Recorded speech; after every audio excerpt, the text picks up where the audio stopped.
콜럼버스가 탄 배가 지구 반대편으로 향해야 하고 있는 것을 딱 멀리서 보는데 배가 없어지고 있는 거야. 그러면서 하나님의 영광이 동쪽으로 빠져나가는 장면을 보여준단 말이야. 그러고서는 하나님의 영광이 아예 없어져 버리는, 미련이 남아있는 것 같은 느낌으로 뒤에서 쭉 당겨보는 것처럼 너무 안쓰러운 장면을 지금 얘기해주고 있는 거야. 하나님의 영광이 없어지는 장면이. 새 성전이 나오잖아요. 길이부터 시작해가지고 어떻게 만들어질 거다 세세하게 나오잖아. 그러면 우리가 그런데 먼저 알아야 할 것은 에스겔이 2차 포로였단 말이야. 그리고 에스겔서 1장에 보면은 30년째에 이런 이야기가 되어 있어. 이게 에스겔이 지금 30살이라는 거야. 제사장의 직분은 30살부터 시작할 수가 있어. 아, 그때 그래가지고 이제 내가 너 제사장으로 불렀다, 약간 좀 그런 느낌인 건가? 성경에 의하면은 네. 20살부터는 인턴으로 일해. 아, 여자 인턴으로 일하고 30살 때부터는 직접 내가 제사를 네. 드릴 수 있는 제사장으로 취임을 할 수 있단 말이야. 네. 그런데 네. 바벨론이 와가지고 에스겔을 포로로 끌러갔어. 에스겔은 지금 제사장의 직분을 해야 되는데 네. 제사를 못 드리고 있는 거야. 그렇죠. 지금 위치는 바벨론이야. 에스겔은 포로로 된 이후에 한 번도 예루살렘에 간 적이 없어. 네. 여기에서부터 시작을 해야 돼. 예루살렘이 아니고 바벨론이야. 바벨론이죠. 하나님께서 바벨론에 있는 그발 강가에 있는 에스겔에게 나타나가지고 환상을 보여주시고 있어. 그런 장면에서 하나님이 에스겔한테, 야, 니는 왼쪽으로 390일 누워있고 오른쪽으로는 40일 누워있으라 그러잖아. 이스라엘의 패망, 유다의 패망 해가지고 그게 430일이잖아. 그러면서 이스라엘 성전을 점토판에다가 이스라엘 성을 그리라고 하고 사다리로 놓고 이 북방 민족들이 쳐들어가는 장면들을 봐라. 그러면서 바벨론이 이스라엘을 함락시키고 있다. 그런 것을 딱 보여주잖아. 시간은 지금 디데이가 가고 있는 거야. 그러면서 에스겔을 들고 가가지고 예루살렘으로 보내죠. 그리고 이제 거기서 다른 신들 숭배하고 있고, 그치. 달 숭배하고 있고. 하나님께서 예루살렘 성전에 들어가셔가지고 북문으로 들어오셔서 단무스 신전을 예배하고 있는 장면을 우선 보여주고, 여자들이 애국하는 거. 성전 방에서 또한 장로들이 모여가지고 예배하는 장면 보여주고, 성전에 그 제단 있는 쪽으로 보여주니까 성전을 뒤로 향하고 해에게 절하고 있다라는 그런 장면들을 보여주시고, 그러면서 하나님의 영광이 동쪽으로 빠져나가는 장면을 보여준단 말이야. 그러고서는 하나님의 영광이 아예 없어져 버리는. 그런데 그게 10장, 9장, 10장, 11장 여기서 끝나는데, 이 장면을 보면은 굉장히 우리가 이 내러티브를 거의 롱테이크로 찍는 듯한 느낌이거든.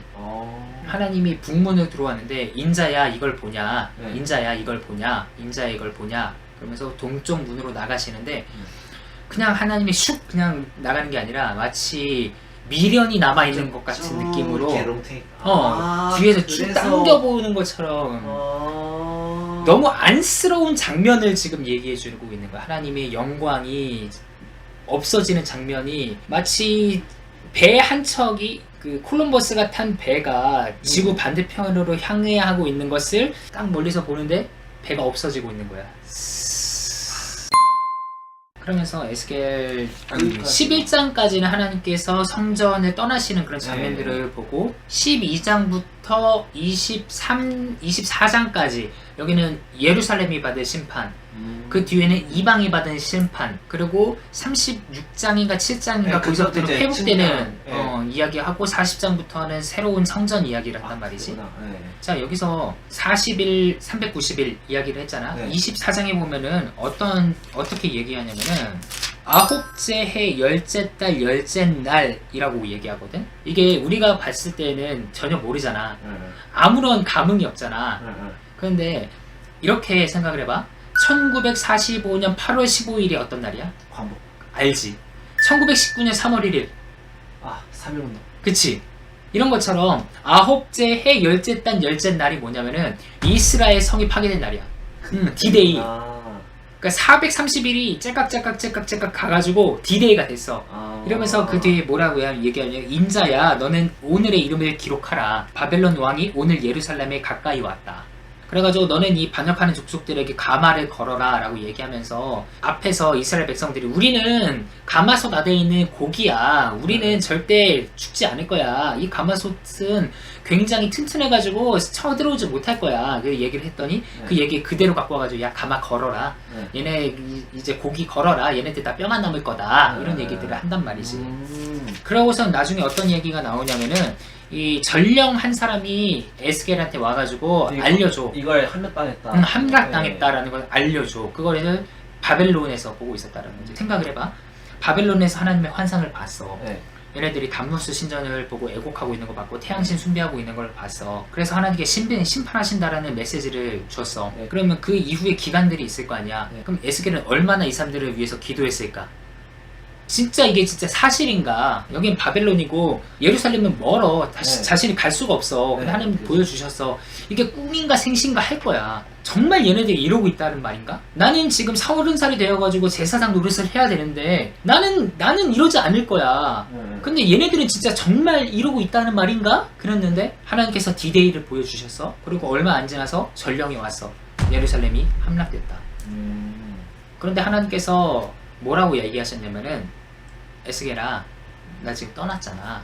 그런데 나의 영은 여기에 있는 게 아니야. 나는 너희들과 함께 있을 거야. 내가 너희들 위해 잠깐 성소가 될 거야. 물리적인 성전이 아니라 하나님께서 함께 하시는 그 장소가 성전이 된다라는 것을 에스겔을 통해서 알 수 있어.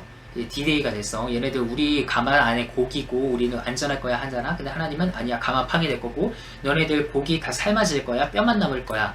근데 이 뼈가 나중에 마른 뼈가 회복되는 작업들을 거기서 갖고 와. 그게 그거예요? 니네들 뼈만 남을 거지? 그런데 내가 이 뼈에다 생기를 불어 넣을 거야. 내가 너희 안에서 샘솟는 샘물을 줄 거야. 내가 너희 안에 새로운 영을 부어줄 거야. 너희의 굳은 마음을 제거하고 내가 부드럽게 할 거야. 그러면서 인자야 이것을 봐라. 여기 있는 뼈들이 능히 살겠냐? 모르겠습니다. 주님 당신만이 알 것입니다. 인자야 너는 이 뼈들을 향해서 대어나라. 그 대원했더니 이쪽 저쪽이 맞춰가지고 마치 큰 군대가 됐는데 사람은 아니었다. 영은 없었다. 영을 보내니까 이제 회복이 되었다라고 얘기하잖아. 바벨론 포로기 자체가 죽음. 그런데 포로에서 탈출하는 것이 회복. 이게 부활, 단체, 예루살렘의 부활 이야기를 하고 있다는 거지. 부활했어. 그러면은 성전 이야기가 나와야 될 거 아니야. 그렇죠. 그래서 40장부터 성전 이야기가 나와. 이 성읍의 이름이 여호와 샴마거든. 여호와께서 거기에 계신다. 근데 이 성전을 자세히 보면은 이 성전은 이 환상의 성전이고 이 실제로 있는 성전은 아니야. 우리가 재림 이후에 회복된 성전의 모양을 보여주는 것도 아니야. 왜냐면은 그 성전 안에서는 여전히 속죄제를 진행하거든. 제사를 드리거든. 그러니까 요한이 본 그 성전의 환상하고도 달라. 기능 자체가 아예 달라. 그러면 우리는 에스겔 성전을 통해서 뭘 볼 수 있느냐? 이게 40장이거든. 여기서 하나님이 성전을 보여주시는데 여기서는 어떤 내용을 보여주시냐면은 하나님의 영이 다시 동쪽으로 들어오는 장면을 그리고 있는 거야. 에스겔 처음 1장부터 10장, 11장 거기서는 하나님의 영이 동쪽으로 나가는 장면 보여주시는데 40장에서는 하나님의 영이 다시 들어오는 장면을 보여주고 있어. 그러면서 성전 측량하고 지파 다 세우고 성전에서 강물이 흘러나온다 그러지. 성전에서 강이 흘러나와서 처음에는 발목에 잠기고 허리에 잠기고 그 다음에 헤엄칠 수 있을 만큼의 엄청나게 큰 강물이 되는데 그 강 좌우편에는 만국을 치료하는 열매들이 열린다. 그런 것들을 에스겔이 이제 보여주면서 마지막에 여호와가 거기에 계신다 라고 이제 끝나는 거죠. 여호와 샴마라고 해가지고. 그래서 우리는 에스겔을 또한 이렇게 보면서 하나님의 영이 다시 한번 회복되는 성전에 들어있고 거기에 충만한 거를 보고 하나님의 영이 거기 계신다라는 곳에서 성전의 이름을 만들어 놨어. 그러면은 에스겔이 봤던 그 환상은 뭐냐? 이것은 미래에 있을 회복될 이스라엘이라는 거잖아. 그러면은 우리가 여기서 봤을 때 하나님의 영은 환상의 성전에 있으니까 이 지금 지상에 있는 성전에는 없다. 구약의 레위기 16장에 보면은 대속죄일이 나오거든. 근데 대속죄일 날에 염소를 2마리를 잡는데 광야로 보내잖아요. 그렇죠. 하나는 하나님을 위한 염소고 하나는 아사셀을 위한 염소야. 그럼 대체 아사셀의 정체가 뭐냐? 아사셀을 풀이해보면은 아즈가 염소고 아젤이 보낸다라는 거야. 그래서 떠나보내는 염소인데 대체 속죄일 문맥에 아사셀이 왜 등장하느냐가 질문이거든. 이거를 알려면은 우선 레위기 16장을 봐야 돼. 근데 16장 1절에 보면은 아론의 두 아들이 하나님께 나아가려다가 죽었다라고 시작을 하지? 이게 그 나답과 아비후잖아. 네네. 다른 불을 하나님께 드리다가 그냥 갑자기 그 자리에서 증발해버린. 재밌는 거는 5절에 보면은 그들이 옷 입은 채 진영 밖으로 메어내니라고 되어 있어. 네. 아니 그 불이 여호와 앞에 나와서 그들을 삼켰다라고 하면은 이게 지금 불탄 거잖아. 그니까. 근데 어떻게 옷은 안 네. 불타? 그러니까 이게 거룩한 신적인 불이라는 거지. 하나님께로 기원한 불이라는 거지. 그러니까 하나님께로 기원하지 않는 불을 들이다가 얘네들이 죽었다.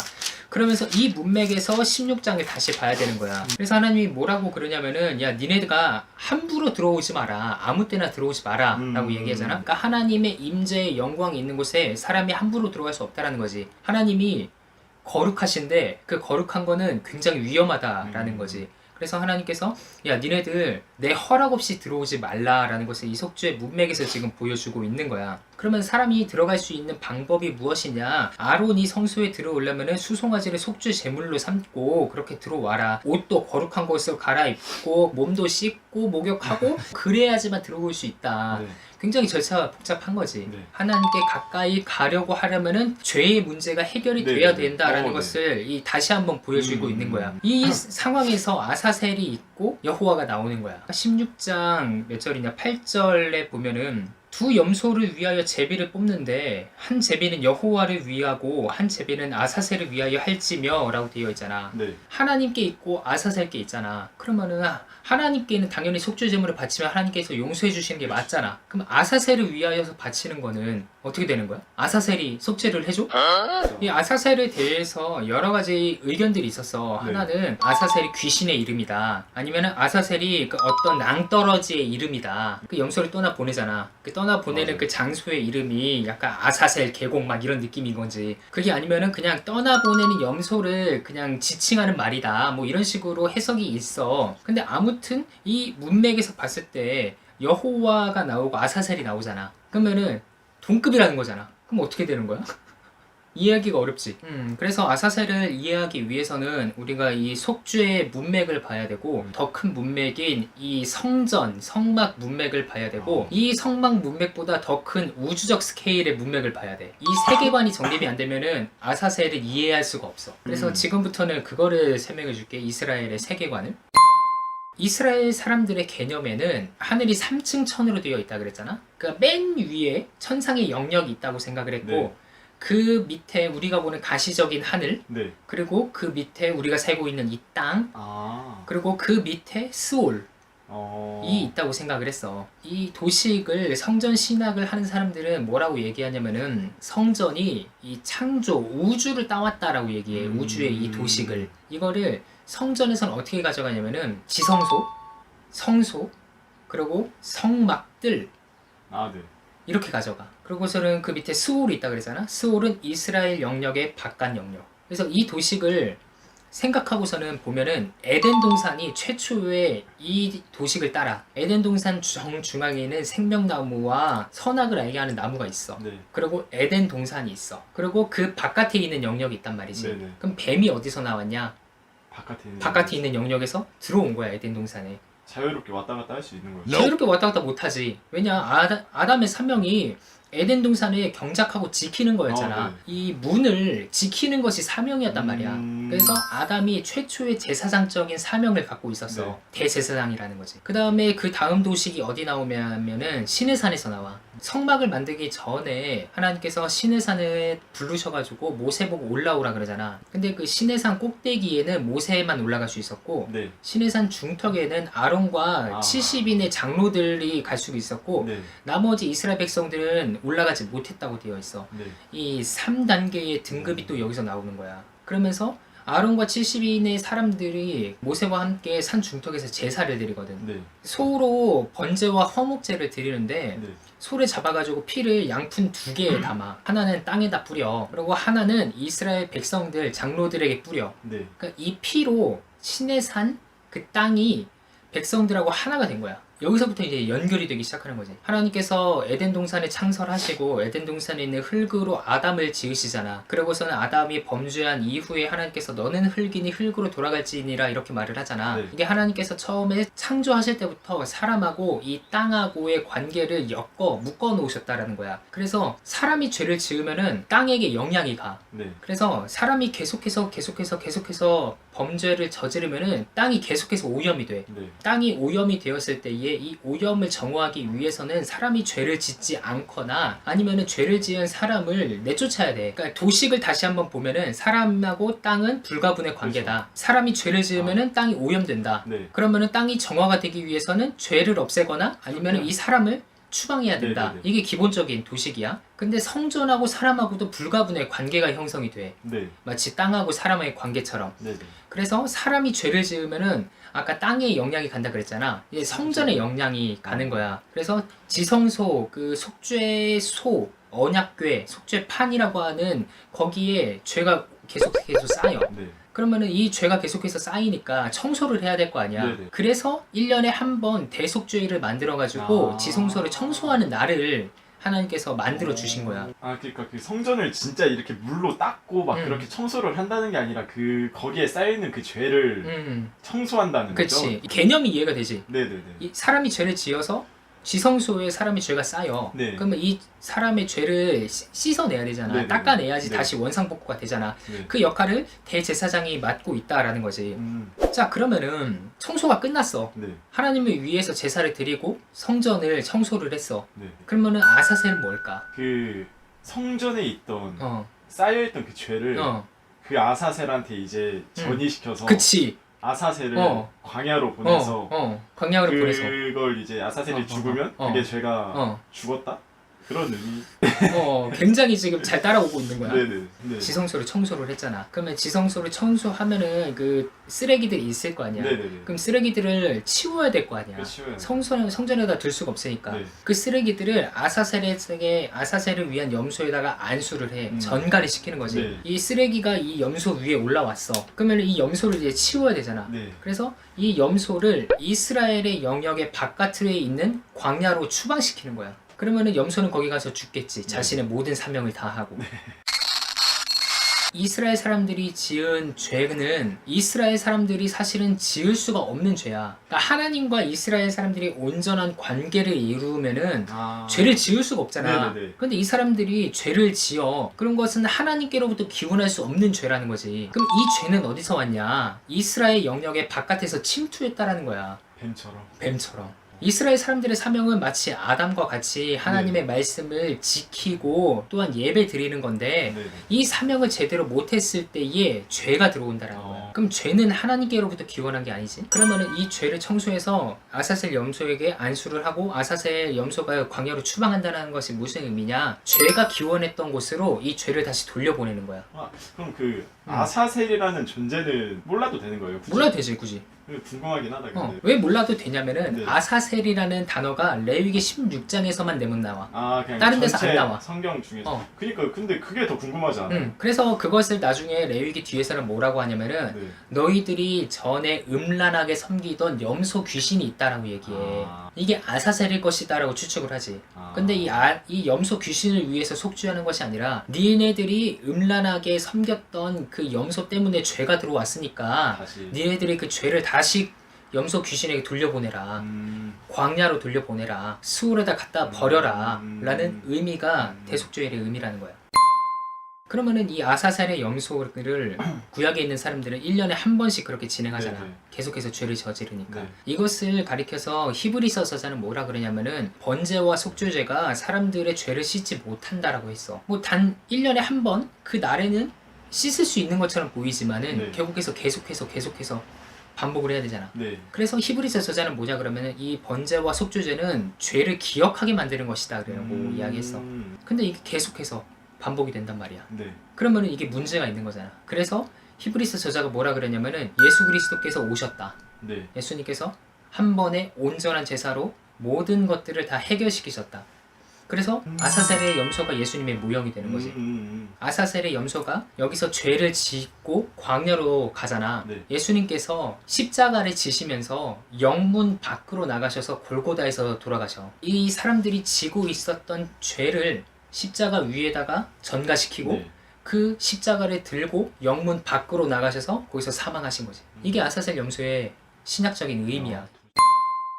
아까 거룩이 굉장히 위험하다라고 네네네. 얘기했잖아. 그것은 지금도 유효한 거거든. 왜 발음이 안 되냐? 유효한 거거든. 우리가 예배를 드릴 때에 처음에 뭐부터 시작해? 주기도문, 주기도문? 사도신경. 사도신경? 아니야. 이게 없으면은 예배가 아니야. 핵심이야. 기도, 예배의 기도. 핵심이야. 그것을 가리켜서 우리가 뭐라 그래? 예배의 부름이라고 얘기해.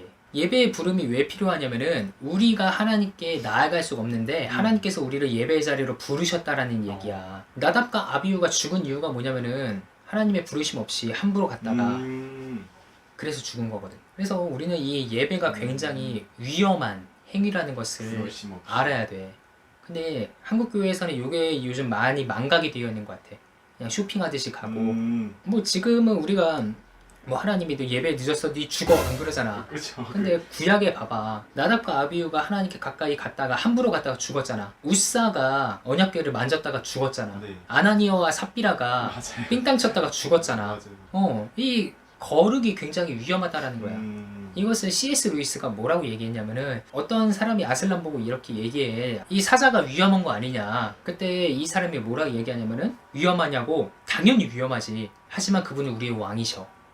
이렇게 얘기한단 말이야. 위험해. 근데 그분이 우리의 왕일 때 우리는 안전하다라는 거야. 하나님 위험하지. 잘못 들어가면 죽지. 그분의 보호하심이 없는 사람들은 하나님의 이 거룩성에 대해서 굉장히 위험하다라고 생각을 해. 사실이고. 하지만 우리는 그분이 보호하시기 때문에 안전하다. 안녕하세요, 이삭입니다. 오늘 잠깐 그런 얘기를 하면 좋을 것 같아요. 느헤미야 시대 때, 에스라 시대 때 과연 하나님께서는 성전에 임재하셨는가 하는 것이죠. 우리는 이렇게 생각해보면 좋을 것 같아요. 하나님의 임재의 영광이 언제 드리웠는가 하는 것이죠. 처음에는 에덴 동산에 하나님의 영광이 있었고요. 노아 때에는 노아의 방주에, 그리고 모세 시대에는 광야의 성소에, 그리고 가나안 땅에서는 다윗 성전에 하나님의 영광이 드리웠다라는 사실을 압니다. 근데 이스라엘 백성들이 점점 타락하기 시작합니다. 그래서 하나님께서 그들을 멀리 바벨론 땅으로 흩어버리시죠. 그리고 기원전 586년에 이스라엘 땅이 완전히 황폐화됩니다. 그래서 사람들은 근본적으로 질문하기 시작합니다. 아니, 하나님의 성전이 파괴가 되었다. 하나님의 임재가 우리나라를 떠난 거 아닌가? 그때에 예레미야 선지자는 이렇게 얘기하죠. 아니야, 70년이 지나면은 너희가 이 땅으로 돌아올 거야. 그리고 하나님께서 약속하신 70년이 지난 후에 기원전 516년에 정확히 70년 만에 예루살렘의 성전이 완공이 됩니다. 그러면 우리는 이렇게 질문해 볼 수가 있죠. 과연 하나님께서는 이 스룹바벨이 만든 이 성전에 임재하셨을까요? 저는 아니라고 생각합니다. 뭐요?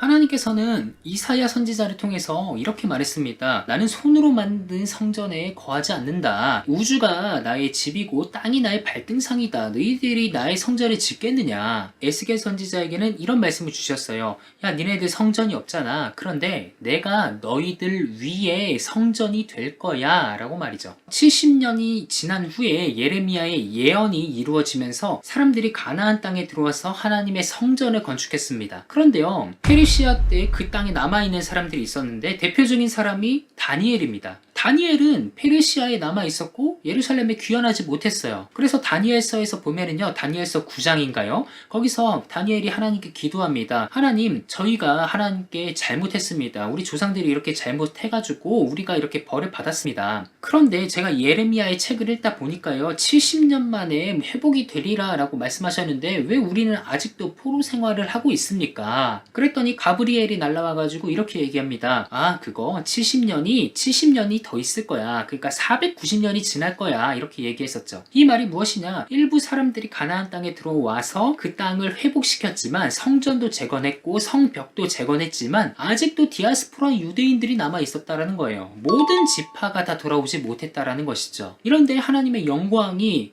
스룹바벨 성전에 깃들었을까요? 뒤에 가면은 마카비 시대 때에 수르바벨 성전이 완전히 한 번 더 파괴가 되는 일이 벌어집니다. 헬라 사람들이 이스라엘에 들어와가지고요, 하나님의 성전에다가 제우스 신전을 만들고요, 돼지의 피로 제사를 지내기 시작합니다. 그것을 우리가 멸망에 가증한 것이라고 얘기하는데, 그때 유다의 마카비라는 사람이 등장해가지고 다시 한번 성전을 정화시킵니다. 그래서 성전을 다시 한번 봉헌을 합니다. 그 날을 기념해서 수전절이라고 얘기합니다. 그렇다면은 이 수전절에 하나님께서 도와주신 게 아니냐, 하나님께서 그 성전에 임하시는 거 아니냐, 수르바벨 성전을요, 헤롯 대왕이 다시 한번 크게 재건축을 합니다. 솔로몬의 성전보다 훨씬 더 한 4배가량 크게 개축을 해요. 그래서 그것이 예수님 당시의 헤롯 성전이라고 불렸습니다. 그런데요, 이 성전이 티투스 장군에 의해서 완벽하게 파괴가 돼요.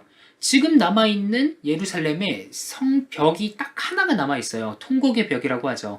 이것이 그 성벽이에요. 이 성전에는 하나님의 영광이 깃들지 않았음이 분명합니다. 그러면 이렇게 얘기하실 분들도 계시겠죠. 아니, 하나님의 영광이 성전에 안 계셨으면 말이 됩니까? 하나님께서 직접 그 성전을 재건하라고 학개와 스가랴를 부르셔가지고 성전 재건을 촉구하지 않았습니까? 그런데 그 성전에 하나님이 안 계신다는 게 말이 됩니까? 우선 명확하게 알 수 있는 게요, 하나님께서 학개 선지자에게 이렇게 말씀하셨어요. 이 성전의 나중 영광이 예전 영광보다 크리라. 지금 이 성전의 영광에 대해서는 전혀 말씀하시지 않은 거예요. 예전에 영광이 있었거든요. 솔로몬 때에 하나님께서 영광을 그 땅에 들이우셨거든요. 성전 봉헌식을 한 다음에 마치 모세의 성막에 하나님의 영광이 들이운 것처럼 솔로몬의 성전에도 하나님의 영광이 들이웠거든요. 그런데 이 영광이 이 성전이 아니라 나중 영광이 더 크다라고 얘기하신 거예요. 이게 무엇이냐? 제2성전은 하나님의 영광이 이 땅에 다시 임할 것을 보여주는 사인이라는 겁니다. 스룹바벨을 통해서, 에스라를 통해서, 느헤미야를 통해서 그 가나안 땅의 회복 작업들을 미리 보여주시면서 진정한 회복의 역사를 하나님께서는 계획을 하시고 있었다라는 것이죠. 그렇다면 하나님의 영광은 언제 임했을까요? 요한복음은 우리에게 그 이야기를 알려주고 있어요. 말씀이 육신이 되어 이 땅에 거하심에 우리가 그의 영광을 보니 독생자의 영광이요 은혜가 진리가 충만하더라. 여기서 말씀이 육신이 되어 이 땅 가운데 거하심에 라고 얘기한 이 거하다 라는 동사가 스키조라는 동사인데요. 이게 뭐냐면은 장막을 치다라는 거예요. 마치 하나님의 영광이 모세의 성전에 임했던 것처럼, 장막을 쳤던 것처럼, 솔로몬의 성전에 깃든 것처럼 말씀이 육신이 되어 우리 가운데 거하심에 우리가 그의 영광을 보니 독생자의 영광이요 은혜와 진리가 충만하더라 라는 거예요. 그러니까 하나님의 영광은 더 이상 성전이 아니라 예수 그리스도께 임했다라는 거예요. 이게 바로 그 예수라는 성전에 하나님의 영광을 직접 보여주신 거죠. 지금도 제3성전을 세우자라고 이야기하는 사람들이 있습니다. 유대교 극단주의의 사람들은요, 지파들을 다시 한번 만들기 시작하고요, 그리고 레위 지파를 모집하기 시작해요. 그래가지고 제3성전을 건설하면은 바로 제사를 드릴 수 있도록 제사장 가문을 지금 모집하고 있다라는 이야기를 얼핏 들은 바가 있습니다. 제3성전이 건축이 되면 하나님께서 재림할 것이다. 저 황금의 사원을, 그 모스크를 없애면은 예수님께서 재림할 것이다. 그러나 이것은 아무 의미 없는 일입니다. 왜냐? 하나님의 영광은 성전이 아니라 예수 그리스도, 예수님께서 살아있는 성전이다라는 거예요. 그리고서는 우리가 교회로 살아갈 수 있게끔 성령 하나님이 우리 안에 임하셨어요. 그러니까 하나님께서는 눈으로 보이는 성전에 임하신 게 아니라 바로 예수 그리스도를 통해서 예수 그리스도를 믿는 사람에게 성령의 전을 만들어 주신다라는 것이죠. 그러니까 성령 임재, 성령의 충만을 받은 사람은 하나님이 거하시는 성전이 된다라는 것이 바로 바울의 이야기였던 거예요. 그래서 사도 바울이 고린도서에서 뭐라고 얘기하면은 너희가 하나님의 성전을 부수면 하나님이 너희 몸도 부술 것이다 라고 말이에요. 그러니까 우리 몸이 얼마나 중요한지 우리는 생각을 해야 됩니다. 허투루 쓸 수 없고요, 하나님이 계시는 곳이기 때문에 술 취하는 것보다 더 중요한 성령의 충만을 받아야 된다라는 거예요. 이것이 바울이 얘기하는 성전 신학이었습니다. 마지막으로 이런 얘기를 조금 하고 싶어요. 그렇다면 우리는 이 세상을 살아가면서 하나님이 계시는 하나님의 전인 우리의 몸을 어떻게 사용하면 좋을까요? 디모데전서에서 바울은 이렇게 얘기합니다. 말씀과 기도, 하나님의 말씀과 기도로 거룩하여 짐이라. 우리의 경건, 그리고 우리의 성령의 충만, 우리의 거룩함, 이것은 하나님의 말씀, 그리고 우리가 기도 생활하는 것에서 나온다라는 것이죠. 고린도 후서에서 바울은 그렇게 얘기했어요. 너희 안에 예수 그리스도가 계신지 한번 시험해 봐라. 그러니까 우리가 평소에 말씀을 읽지 않고 기도하지 않는다. 그러면 정말 내가 예수 믿는 사람인가 시험해 보는 것이 좋습니다. 내가 하나님의 전으로 살아가고 있는지 그 사실은 다른 사람이 아니라 내가 제일 잘 압니다. 우리 스스로 한번 점검을 해봅시다. 내가 어떠한 사람인가? 내가 하나님의 말씀대로 살고 있나? 내가 정말 하나님과 가까워지고 있나? 내 안에 성령 하나님을 모시고 있는가? 과연 우리는 그리스도인으로서의 정체성을 가지고 있나요? 역사에 보면은 1차 포로는 다니엘 세 친구들하고 거의 그 지식인들만 갔잖아. 1차 포로는 그렇게 많이 안 갔고 이 사람들은 지식인으로 대동을 했기 때문에 바벨론의 관료로 삼았단 말이야. 그래야지만 이스라엘을 어떻게 요리할 수 있을지 걔네들한테 들을 거니까. 근데 2차 포로 때 597년에는 어떤 사람들이 끌려갔냐면은 장인들, 대장장이들, 그리고 용사들, 이런 사람들이 10,000명, 8,000명 이렇게 끌려갔다고 그랬어. 같이 끌려갔던 게 에스겔이고 같이 끌려갔던 게 딱 3개월 지휘했던 여호야긴이었어. 이 사람들이 그발 강이라는 데에 자신들의 공동체를 만들어 놨지. 근데 1차 포로 때의 지식인들은 위에 있잖아. 근데 2차 포로 때의 지식인들은 이 백성들의 삶 가운데 있잖아. 그 사람들이 이렇게 모여 있을 때에 이 사람들은 성찰을 하기 시작한 거야. 내가 왜 이렇게 이런 꼴을 당해야 됩니까? 이런 생각을 하지 않았고 하나님이 우리에게 향하신 계획이 무엇인가 이런 거를 생각하고 있었단 말이야.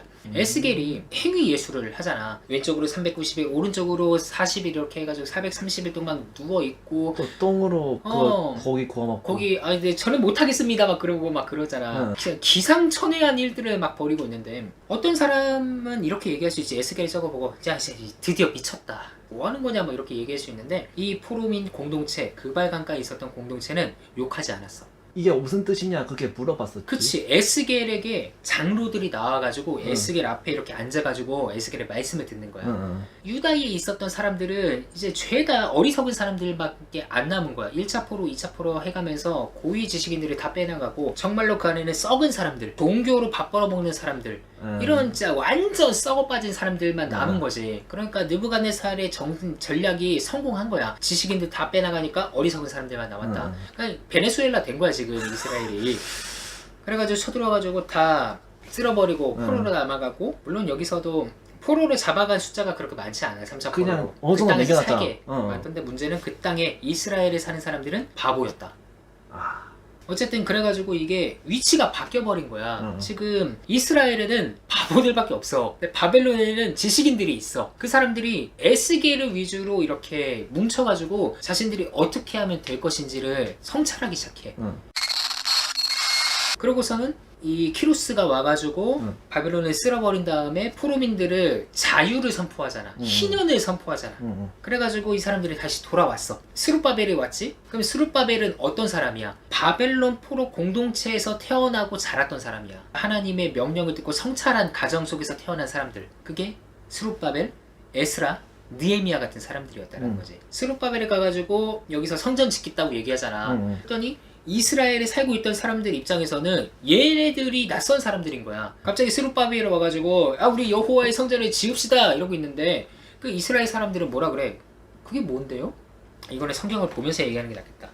사로잡혔던 자들의 자손이 이스라엘에 하나님 여호와의 성전을 건축한다 하며 듣고 유다와 베냐민의 대적이 듣고, 이 대적은 이 사람들 입장에서의 대적이야. 그 땅에 살고 있던 사람들이야. 스룹바벨과 족장들에게 나와 이르되 우리가 너희와 함께 건축하게 하라. 아수르 왕 에살핫돈이 우리를 이리로 하게 한 날부터 우리가 하나님께 제사를 드리노라 라고 얘기하잖아. 이게 사마리아거든. 아수르 왕 에살핫돈이 우리를 이리로 오게 했다. 이 사람들이 지금 사마리아 사람들이야. 그러니까 이 사람들이 우리가 그 날부터 하나님께 제사를 드린다고 하잖아. 그러니까 스룹바벨 입장에서 보면은 얘네들은 하나님을 섬기고 있대. 근데 하나님을 섬기는 게 꼬라지가 보니까 그냥 금송아지 섬기는 거랑 다름이 없는 거야. 얘네들 진짜 하나님 안 섬기잖아. 니 여호와 섬겨? 여호와 섬긴대. 정말? 그 사람들 입장 아니야? 그러니까 스룹바벨 입장인 거지. 그러니까 이 사람들 입장에서는 지금 어이가 없는 거야. 갑자기 먼 데서 온 사람들이 와가지고 성전 짓는다 그러는데 지네들이 정통이라는 거야. 아니 뭐야. 그래가지고 그냥 우리 같이 합시다. 우리 그래도 하나님 믿고 있고요. 지금까지 우리 이 땅에서 잘 살고 있었어요. 하니까 스룹바벨하고 예수아가 뭐라 그랬냐면은 아주 단호하게 너희는 우리와 상관이 없느니라. 와, 얼티가 없네. 아니, 니들은 근본이 아니야. 이 소리 하는 거 아니야. 그러니까 우와. 우리는 페르시아 왕 코레스가 얘기한 대로 우리들 스스로 하나님의 성전을 짓겠다. 그랬더니 이때부터 이 사람들이 성전 건축하는 거를 방해하기 시작했다라고 이야기하고 있어. 그러면서 그 사람들을 가리켜가지고 뭐라고 얘기하는 줄 알아? 뭐라? 암하아레츠. 하하레트는 땅인데 그 땅의 백성. 그 땅의 백성. 이게 그 사람들 사마리아 사람들을 차별하는 말이거든. 이게 예수님 시대까지 쭉 이어져 온 아주 유사 깊은 근본적인 단어야. 그러니까 사탄이라는 말 대신에 쓸 수 있는 게 그 땅의 백성이라는 거야. 암하아레츠다. 저 사람 암하아레츠다. 이 스룹바벨하고 그 예수아하고 이 사람들이 자신들이 정통이다라고 얘기할 근거가 뭔 줄 알아? 코레스가 그렇게 명령을 내리면서 물자를 지원해주면서 또 뭘 주냐면은 바벨론에 있었던 여호와의 성전 기구들을 같이 가게 해. 그걸 리모델링 해라. 그치, 이거 가지고 가라. 가서 리모델링 하고 이걸로 작업해라. 그러니까 여호수아하고 스룹바벨이 가가지고 사람들한테 보여주는 거야. 성전 기구다. 우리가 지금까지 보관했다. 우리는 바벨론에서 타락하지 않고 이 성전 기구들을 지키고 있었다라는 것으로 그걸 정당화시킨다고? 정당화시키는 거지. 아니 우리는 모세 때부터 가지고 있었던 유사 깊은 유물들을 지금 가지고 있잖아. 실제로 썼던 유물들을 갖고 있잖아. 그게 진짜인지 아닌지 어떻게 알고? 이 코레스 칙령. 아니 근데 그거는 한참 후대의 왕이 이거 진짜임 쾅 찍은 거밖에 없잖아. 근데 그게 그 사람은 오세상 왕이잖아. 아니 KBS 진품 명품에서 도장 찍으면 진품 되는 거잖아. 지금까지 내가 얘기하고 있는 바는 뭐냐면은 이스라엘의 그 정체성, 성차라고 하는 그런 순수한 혈통이 오히려 바벨론에서 벌어지고 있었다라는 거지. 그래서 그 성찰을 했던 사람들이 드디어 돌아갔으니까 내가 우리의 그 땅을 하나님을 예배하는 그런 공동체를 만들겠다라고 만든 거야. 그래서 성전이 파괴됐지만은, 그리고 이 사람들이 막 방해를 했지만은 다리오 왕한테 가가지고 또 조서도 받아오고, 그래서 2년 동안 성전 건축이 중단됐지만 결국에 516년에 수르바벨 성전이 완공이 됐지. 그리고 60년 동안 어떤 일이 벌어졌는지를 몰라. 성전이 건축이 되고 60년이 지난 다음에 에스라가 올 때까지 무슨 일이 벌어졌는지 몰라. 성전은 건축이 됐는데 스룹바벨하고 여호수아가 어떻게 되는지도 몰라. 대신에 에스라가 갔어. 가서 보니까 일단은 꼬라지가 개판이다. 개판이다. 이거 사마리아랑 다를 바가 없다. 다를 바가 없다. 이방 사람들하고 막 결혼하기 시작하고 초막절도 안 지키고 있고 성전에 있는데 지금 뭐 하는 거냐고. 그래서 우리가 이때의 상황을 볼 수 있는 게 말라기지. 말라기에서 보면 하나님이 제사장들한테 야, 성전문을 닫았으면 좋겠다. 제사장들이 하나님 어떻게 우리를 사랑하셨습니까? 막 이렇게 묻고 이게 뭐 하는 꼬라지냐 이런 거지. 그래가지고 에스라가 가서 보니까 첫 번째로 돌아갔던 이 1차 귀환한 사람들이 그냥 암하 아레츠가 된 거야. 그래서 에스라 9장에 보면은 이스라엘 백성과 제사장들과 레위 사람들이 이 땅 백성들에게서 암하 아레츠에게서 떠나지 아니하고 그들의 딸을 맞이하여서 아내와 며느리로 삼아서 서로 섞이게 했다.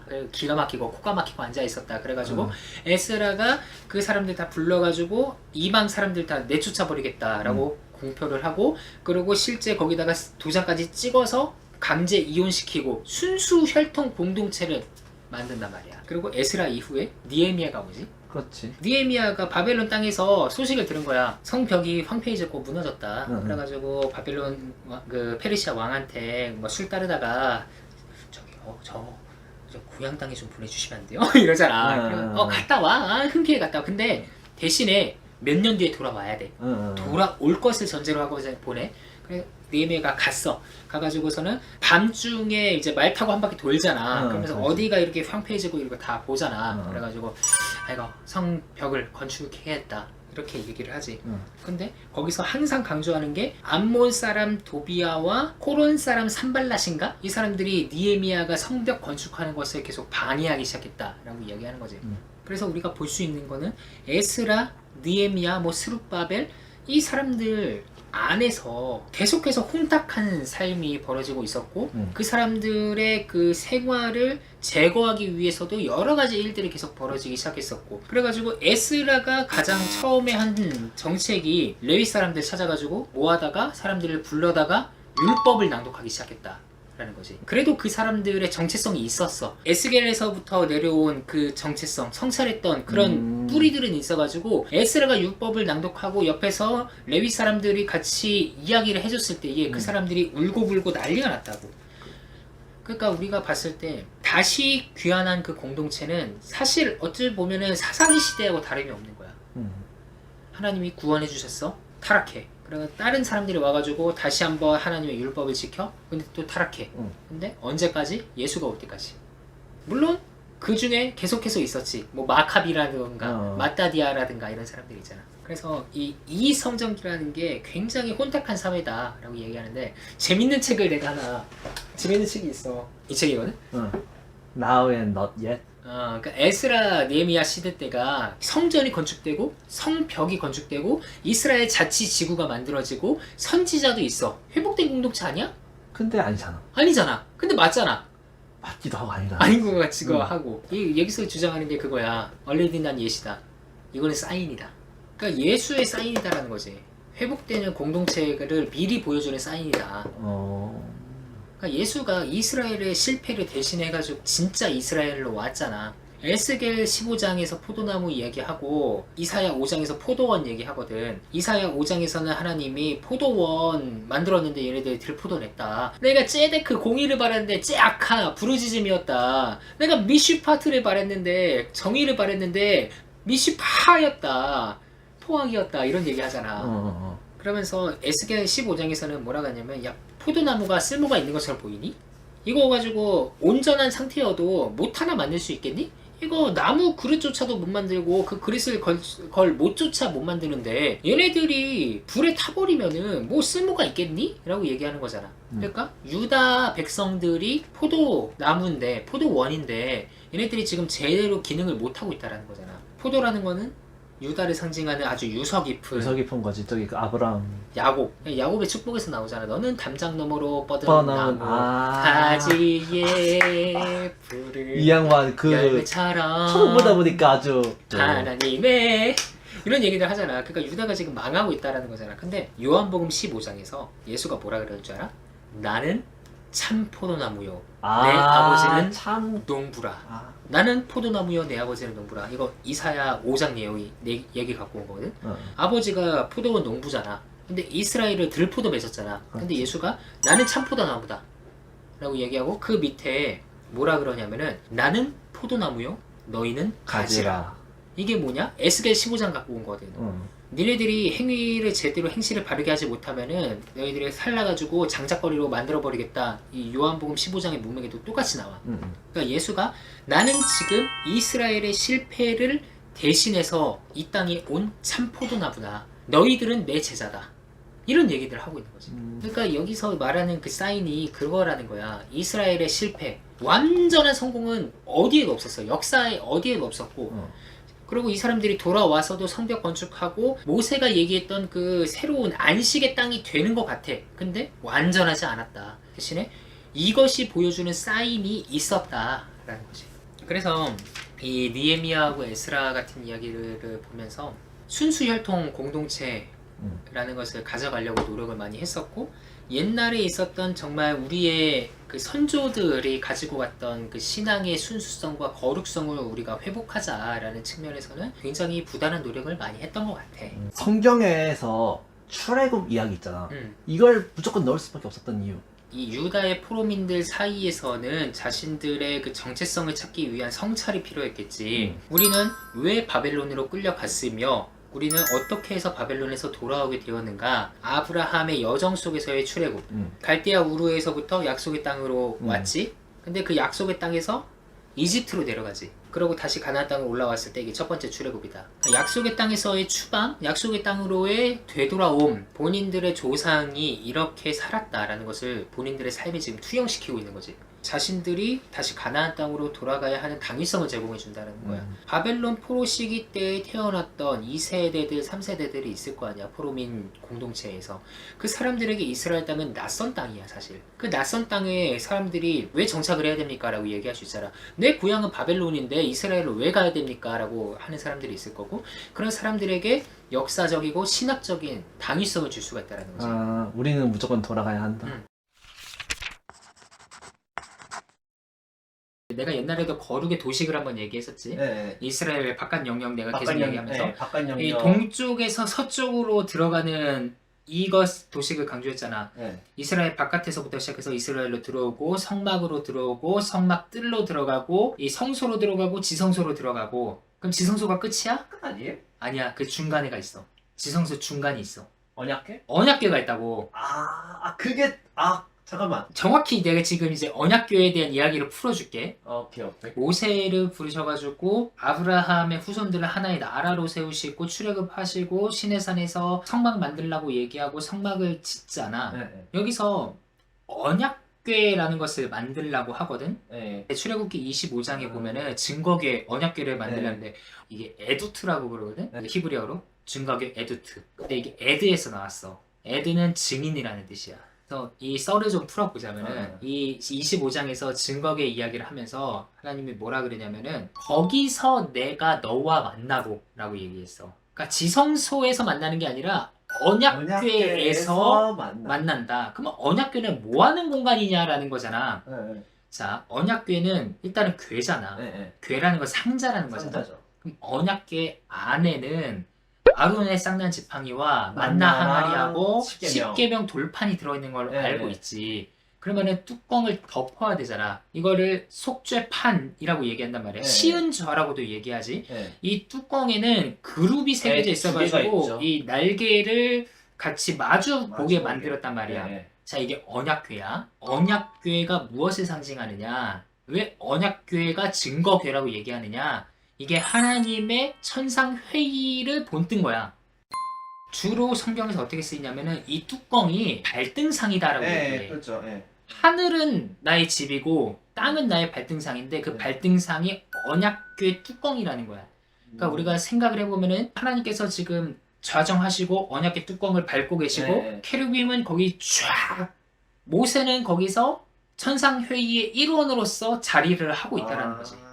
욥기에서 그 천상회의를 하잖아. 거기 이제 사탄이 거의 들어가는 것처럼 모세도 거의 들어간다. 그치. 그런 거지. 그래서 20 몇 장인가? 거기 엘리바스가 두 번째 말에서 뭐라고 하냐면은 네가 하나님의 회의에 참여했느냐라고 얘기해. 이 말은 하나님의 회의에 들어갈 수가 있다라는 거야. 그래서 바벨탑을 쌓았을 때도 사람들이 우리 이름을 그 탑을 하늘에까지 닿게 하자. 그러니까. 그것도 그 하나님의 천상 회의를 통하는 장소를 우리가 만들어내자. 그래서 이 천상의 회의에 참여했다라는 것을 알려주기 위해서 이게 증거궤라고 얘기하고 있는 거고. 그래서 이스라엘 백성들은 어떤 생각들을 갖고 있었냐면은 언약궤가 하나님의 임재의 공간이라고 생각을 한 거야. 성막 자체가 아니라 언약궤가. 그래서 블레셋하고 전쟁하러 갈 때도 언약궤 들고 나가고. 그런데 언약궤 빼앗기잖아. 이 블레셋에 다곤 신전에 넣는데 다곤이 거꾸로지잖아. 그러니까 여호와의 그 파워가 더 세다라는 것을 보여주는 거지. 그게 언약궤의 이제 상징이라는 거고 하나님이 거기에 임재하셨다라는 거고.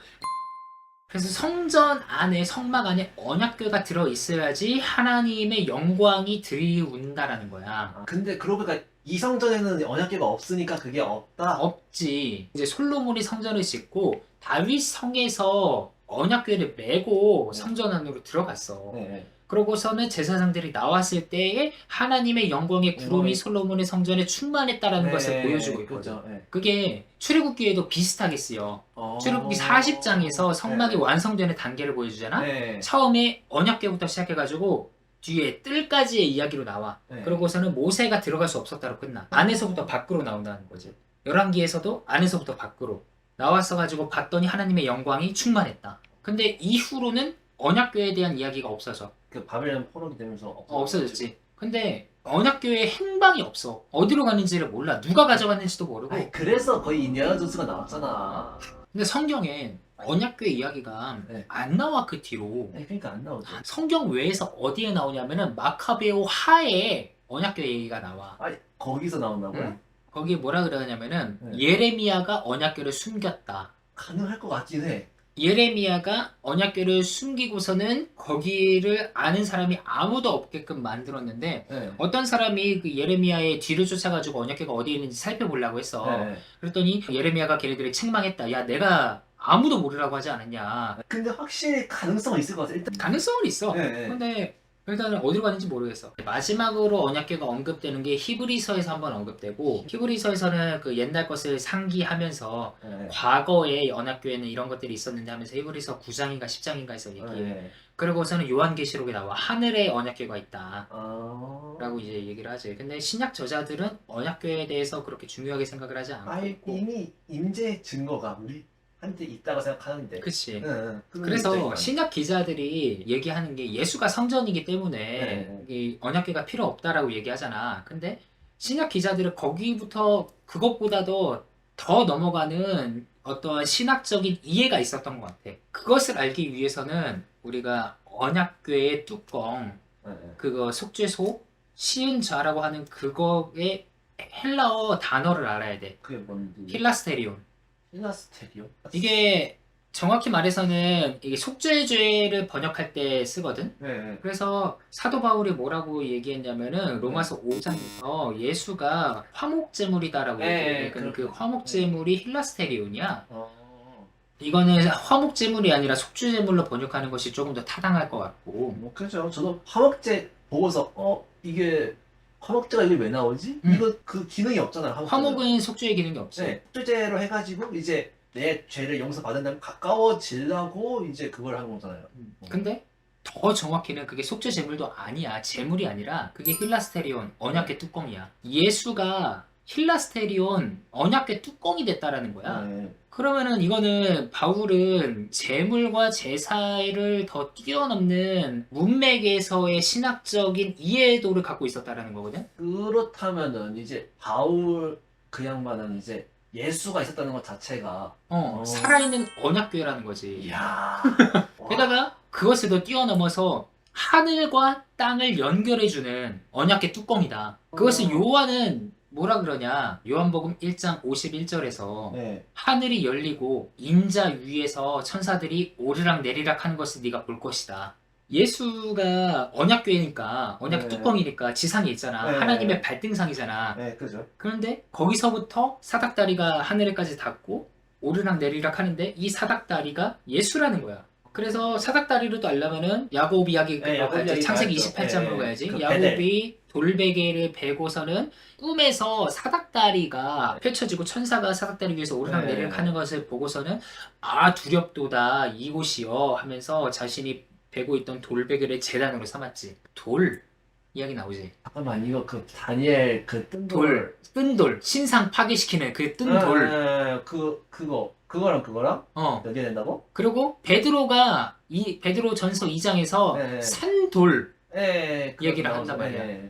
그리고 예수가 베드로한테 너는 페트라다. 돌이라는 것도 그렇게 연결된 말이야. 그래서 바울은 예수가 우리를 위한 뚜껑이 됐다. 언약궤 뚜껑이 되었다. 움직이는 뚜껑이 되었다라고 얘기하고 있고, 또한 바울은 우리가 성령의 전이 되었다라고 이야기하면서 우리가 또 언약궤 뚜껑이 되었다라고 얘기하고 있고, 히브리 기자는 더 재밌어. 옛날 것들을 보여주면서 거기에 뭐 아론의 쌍날 지팡이가 있고 뭐 만나의 항아리가 있고 뭐 지금은 이런 것들을 낱낱이 밝힐 수는 없는데 이 옛 것은 개혁할 때까지 남겨둔 것이다라고 얘기해. 그러니까 옛날 거는 그냥 옛날 거고 그냥 상징이고 표징일 뿐이다. 그럼 그것이 가리키는 게 뭐냐? 예수를 가리키는데, 예수가 우리의 대제사장이 되어서 자신의 피로 하늘 성소에 들어가서 단번에 제사를 드렸다라고 얘기해. 그 죽음으로. 자신의 죽음으로. 그러니까 십자가가 또한 하늘과 땅을 연결해주는 그 매개체가 됐다라는 거지. 네. 사닥다리, 언약궤 뚜껑, 십자가. 그러면서 히브리서 기자가 얘기하는 바는 하늘에 있는 것의 모형이다, 땅에 있는 게. 자, 오늘은 베드로전서 한번 살펴봅시다. 너는 말세에 나타나기로 예비하신 구원을 얻기 위하여 믿음으로 말미암아 하나님의 능력으로 보호하심을 받았느니라. 말세라는 이 키워드가 등장을 함으로써 시간표를 재설정하는 거야. 너희들이 지금 살아가는 시대가 어느 시대야? 말세라는 거지. 이 사람들이 얘기하는 그 말세는 예수 그리스도께서 죽으시고 부활하시고 승천하신 다음에 내가 파루시아 하겠다, 다시 오겠다 라고 약속하신 그 시간표. 그러니까 이 사람들이 고난을 헤쳐가면서 이겨낼 수 있는 원동력 중에 하나가 예수님 오실 거야. 예수님 오셔서 나의 고난과 고통과 이런 것들, 아픔을 다 눈물도 닦아주시고 나를 신원해 주실 거야. 그리고 악한 사람들 다 심판하실 거야 라는 그 믿음을 갖고 있는 것이지. 자, 그런데 난제가 등장합니다. 자, 그가 또한 영으로 가서 옥에 있는 영들에게 선포하시니라. 이야. 일단 그래서 이거 당하셨다는 거지. 아, 예, 철컹철컹 하셨다. 이게 무슨 뜻이냐? 말 그대로 그대로. 따지면은 그 예수의 프리즌까지는 가셨다. 영혼이 감옥에 갔다. 굳이 따지면 지옥에 갔다. 지옥에 갔다. 어쨌든 영으로 어딘가에 갔다라는 거잖아. 그지. 예수께서 육체로는 죽임을 당하셨는데 영은 살아있다. 근데 그 영이 어디론가 갔다. 근데 거기가 옥이다. 근데 거기서 영들에게 선포했다. 뭐야? 무슨 얘기하고 싶은 거야 지금? 그런데 여기서 우리는 생각을 해봐야 돼. 선포한다. 그리고 이 영들이 영적 존재다. 그리고 감옥에 있다. 그러면은 여기서 우리는 바로 딱 들어야 되는 생각이, 아, 이거 지금 묵시사상이다.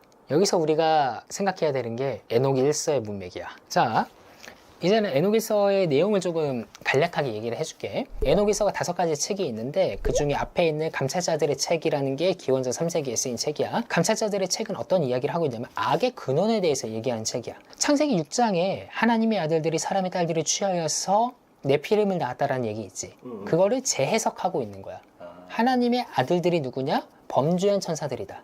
그래서 천사들의 이름을 쭉 나열을 해. 뭐 세미아즈, 아사셀 뭐 이런 쭉쭉쭉쭉 이야기를 해. 뭐 그게 중요한 게 아니고 범죄한 천사들이 사람의 딸들을 취해서 이 세상에 악을 가지고 왔다. 그러니까 에녹 1서의 지배적인 사상이야.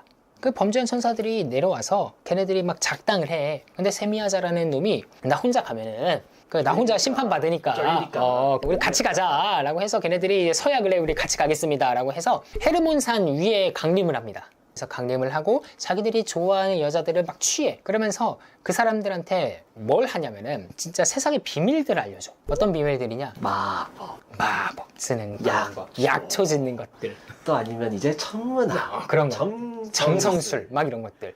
그러니까 하나님만이 가지고 계시는 법칙들이 있잖아. 자연 질서라든지 이런 것들을 깨기 시작하는 거야. 현대의 관점으로 보면은 딱 내려와가지고 아이작 뉴턴 같은 사람들한테 빅뱅 이론, 엔트로피 법칙 이런 것들 알려주기 시작한 거야. 이거 뭐야? 신세계다. 맞는데? 캐치한다. 이러겠지. 그래서 여자들을 꼬셔가지고 그 사람들의 눈을 뜨게 만들어왔어. 그래서 같이 범죄를 하게 만들었고 여자들하고 성관계를 하고 자녀들을 출산하기 시작했지. 그 자녀가 바로 네피림이라고 하는 거인족들이다 라고 이야기를 해. 그런데 이 거인족들이 사람들을 학대하기 시작하고 심지어 식인까지도 저질러. 그러니까 땅에 있는 사람들이 탄원하고 한탄하기 시작해. 하나님 뭐 하시는 겁니까? 놀고 계십니까? 자고 계십니까? 뭐 하시는 겁니까? 이랬더니 천사들이 하나님한테 항의를 해. 하나님 지금 소리 안 들리세요 지금? 쟤네들 막 신음하고 있는데 맨날 지금 제가 그 기도를 하나님한테 올려드리는데 하나님 뭐 하시는 겁니까? 이래. 그랬더니 하나님이 알았어 심판할게 라고 하면서 라파엘이라는 그 천사를 불러가지고 가서 저 범죄한 천사들을 묶어라. 그래가지고 철컹철컹을 해서 저 두다엘이라고 하는 광야의 깊은 곳 무적행에다가 던져 넣어라. 그러고서는 그 위를 산으로 뽀죽뽀죽한 산으로 막아라.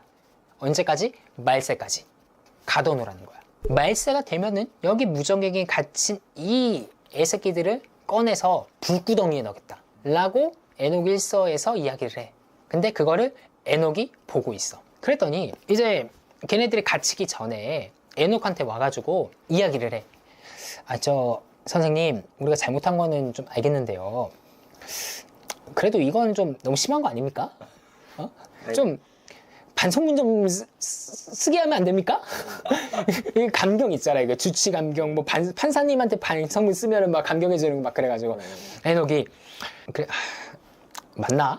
이거 맞나? 싶어가지고 하나님한테 가서 물어봐. 하나님, 얘네들 반성문 쓴다는데요? 저보고 탄원을 좀 해달라는데요? 그랬더니 하나님이 그럼 뭔 개소리야 이러면서 안 돼 돌아가 없어 그런 얘기하는 거지. 그래서 에녹이 딱 그것을 듣고서는 다시 이 범죄한 애들한테 가가지고 야 안 된대 안 된대 너희 판결이 이미 정해졌대 안 된대 잘 가 이렇게 얘기를 하는 거지. 그래서 걔네들의 운명은 정해졌어. 그냥 무적행에 갇혔어. 그러면 악이 없어져야 되잖아. 그지? 일단 다 그쪽으로 처박혔으니까. 무적행에 이미 갇혔어. 얘네들은 갇힌 거야. 갇혔어. 근데 세상에 왜 악이 있냐? 그래서 에녹에서에서 15장에 뭐가 나오냐면은 귀신들이 나와. 이게 뭐냐면은 네피림이 있잖아. 이미 따로. 네피림은 아직 심판을 안 받았거든. 근데 네피림이 죽을 때 악한 영들이 네피림에서 빠져나와. 귀신들이 빠져나와. 그래서 귀신들이 이렇게 있는데 그럼 하나님의 귀신들도 심판하셔야 되잖아. 어쨌든 그 귀신들도 심판을 받게 될 거야. 말세가 되면은. 근데 걔네들은 무적행에 갇히지 않아. 대신에 말세가 되면은 걔네들은 무적행에 갇힐 거야. 아직 유예를 받은 거다. 유예를 받은 거지. 근데 요 에녹 1서의 문맥이 조금 난해해. 왜냐면 하나님이 심판하셔야 되는데 너무 심판도 안 해버리고 땅에서 활동하기 놔두냐. 그래서 요거를 조금 보완하는 게 희년서라는 책이거든. 희년서 10장에 가면은 마스테마라는 반역한 천사의 우두머리, 걔가 세미야자가 될 때도 있고 아사야셀이 될 때도 있고 벨리알이 될 때가 있고 또 마스테마가 될 때도 있는데 거기서 마스테마로 등장해. 마스테마가 하나님한테 먼저 가서 이렇게 얘기해. 하나님 이거 우리 심판하시는 거는 알겠는데요, 우리 심판해 버리면은 우리들의 역할은 어떻게 되는 겁니까? 라고 따져. 사람들 안 좋은 길로 좀 인도를 해야 당신의 위상도 좀 살아나지 않겠습니까? 라고 이야기를 해. 어찌 보면 모순이잖아. 하나님 입장에서는 이거 없애버리면 그냥 천국 되는 거잖아. 근데 걔네들은 어쨌든 당신의 공의가 서기 위해서는 악도 좀 존재해야 되는 거 아닙니까? 라고 이야기를 했고, 하나님이 그거를 일단은 아직은 말세가 아니니까 말세가 올 때까지 악을 조금 허용을 하셔. 그래서 그 귀신들 중에서 10분의 9는 무적행에다가 가둬버리고 10분의 1만 남아서 땅에서 활동하게 해. 그래서 그 귀신들이 계속해서 땅에서 사람들을 귀신 들리기도 하고 병도 갖다 주고 그런 귀신들로 남아있다는 거야. 그 사상이 이게 1세기 당시에 예수님 시대의 사람들이 알고 있었어. 그래서 누가복음에 보면 군대 귀신이라고 나오거든. 예수님이 그 거라사 지방에 가다가 군대라는 귀신을 딱 만나. 그랬더니 그 귀신이 예수님을 알아봐. 당신은 하나님의 아들이십니다 라고 하면서 그 뒤에 뭐라고 얘기하냐면은 무적행에 들어가게 하지 말기를 간구했다. 말세가 오면은 걔네들이 갇히잖아. 10분의 1 활동했던 귀신들이 갇히잖아. 근데 얘네들이 예수님의 정체를 알아본 거야. 아, 끝났다. 진짜 우리 무적행에 들어가냐? 이제 더 이상 우리 활동 못하는데? 이걸 알았기 때문에 그런 얘기가 등장하게 된 거지. 여기까지의 배경을 봤을 때 우리가 몇 가지를 살펴볼 수 있어. 에녹이 어떤 사람이야? 중재자. 죄를 진 인간인데도 서로 같이 대화하는 사람. 지금 보건이가 잘 얘기했어. 중보자라 그랬지. 귀신들이 탄원을 썼는데 거기서 하나님이 에녹의 입을 통해서 선고했지. 너희들 끝났어. 너희들 무적행에 들어갈 거야. 그 선고를 했어. 그리고 그 대상이 누구냐? 타락한 천사들이잖아. 그 문맥이야 이게. 근데 여기서는 에녹의 그 모습을 예수 그리스도한테 대입을 하고 있는 거지. 이게 근데 차이점이 드러날 거야. 어디서? 그 뒤에 가면 드러날 거야. 자, 그래서 19절은 뭐냐면 그가 영으로 가서 옥에 있는 영들에게 선포하시니라. 이게 일단 예수 그리스도께서 죽으셨잖아. 죽으셨다라는 것은 히브리인들의 사상에서 스올이라는 곳이 있어. 음부라는 곳. 모든 사람들은 죽어서 음부에 가게 돼. 악인이나 의인이나 상관없이 음부에 있어. 음부라는 곳에는 악한 영도 있고 사람들도 있고 아무튼 죽어서 가는 곳이야. 여기서도 우리가 좀 생각해 봐야 될 게 에녹이 그렇게 선고한 다음에 뭘 하냐면은 여행을 다녀. 동서남북 사방으로 막 여행을 막 다니거든? 딱 가다가 그 내비게이션이 있어. 천사라고. 딱 으슬하고 막 무시무시한 공간이 있어서 천사한테 물어봐. 저긴 대체 뭐 하는 공간입니까? 막 떨고 있는데 천사가 에녹아 뭘 보고 그렇게 무서워하느냐? 아니 이 공간 너무 무섭습니다. 무슨 공간입니까? 좀 알려주십시오. 막 이래. 여기는 그 타락한 천사들이 말세에 들어가게 될 불구덩이다. 이렇게 얘기해. 알겠어. 좀 다른 데 좀 갑시다. 또 다른 데 돌아다녀. 또 어떤 무적행 하나를 발견해. 그래가지고 여기는 무엇입니까? 그래 물어. 그랬더니 여기는 귀신들의 무덤이다. 이 땅에서 살고 있는 활동하는 그 네피림의 후손들 있잖아. 그 귀신들이 말세가 되면 들어갈 공간이다. 그리고 또 막 이렇게 가다가 구렁텅이 한 몇 가지를 보거든. 어떤 공간이 4가지의 공간이 있어. 하나는 의인을 위한 공간이 있고, 하나는 악인을 위한 공간이 있고, 하나는 죄인을 위한 공간이 있고, 하나는 호소하는 자들을 위한 공간이 있어. 근데 그 호소하는 자들을 위한 공간에 아벨이 있어.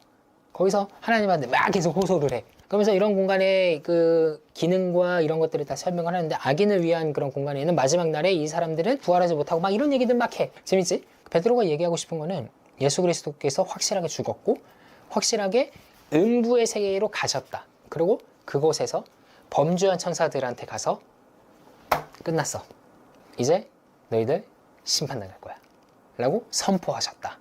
아, 그러니까 이게 한마디로 재판으로 보면 되는 거야. 재판이지. 맞아. 여기서 에녹과 예수님의 근본적인 차이가 나. 에녹은 어떤 사람이야? 그죠, 중보. 전달하는 사람이잖아.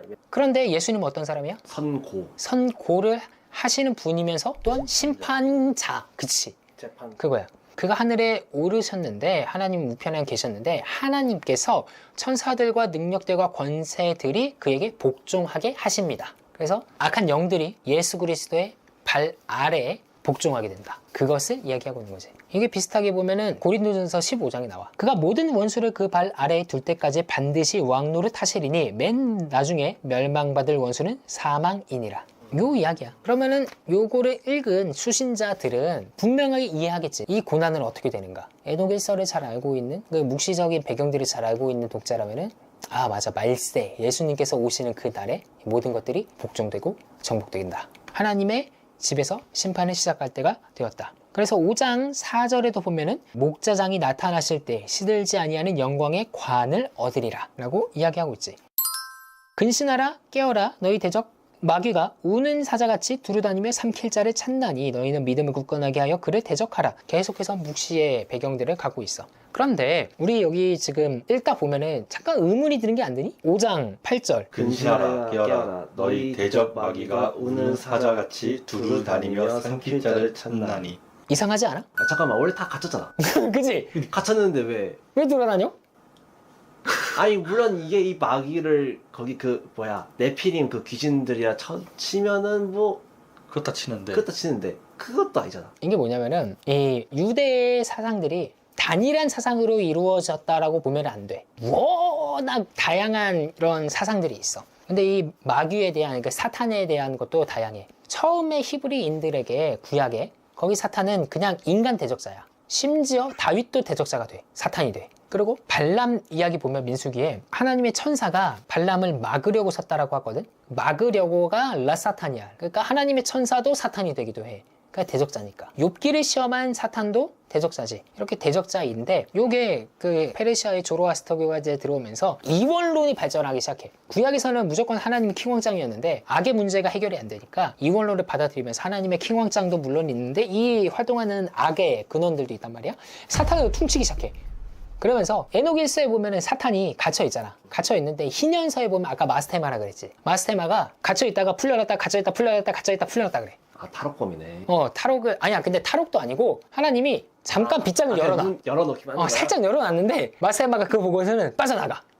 그래서 희년서에 보면은 아브라함이 이삭을 시험하잖아. 아니 이제 하나님이 아브라함을 시험해서 이삭을 바치라고 하잖아. 희년서에 보면은 그 주동자가 마스테마야. 심지어 모세가 사명을 받고 돌아가다가 하나님이 막아서 막 모세 죽이려고 하잖아. 출애굽기에서. 그게 그것도 마스테마야. 심지어 몇 가지 재앙 다 마친 다음에 이스라엘 백성들이 빠져나가잖아. 홍해 건너려고 하잖아. 파라오가 완악하게 되잖아. 완악하게 만든 것도 마스테마야. 그러니까 우리가 이해가 안 되지. 마스테마는 대체 뭐냐. 이해가 안 되는데 어떤 내용이 있냐면은 하나님께서 마스테마의 목줄을 쥐었다가 폈다가 쥐었다가 폈다가 해.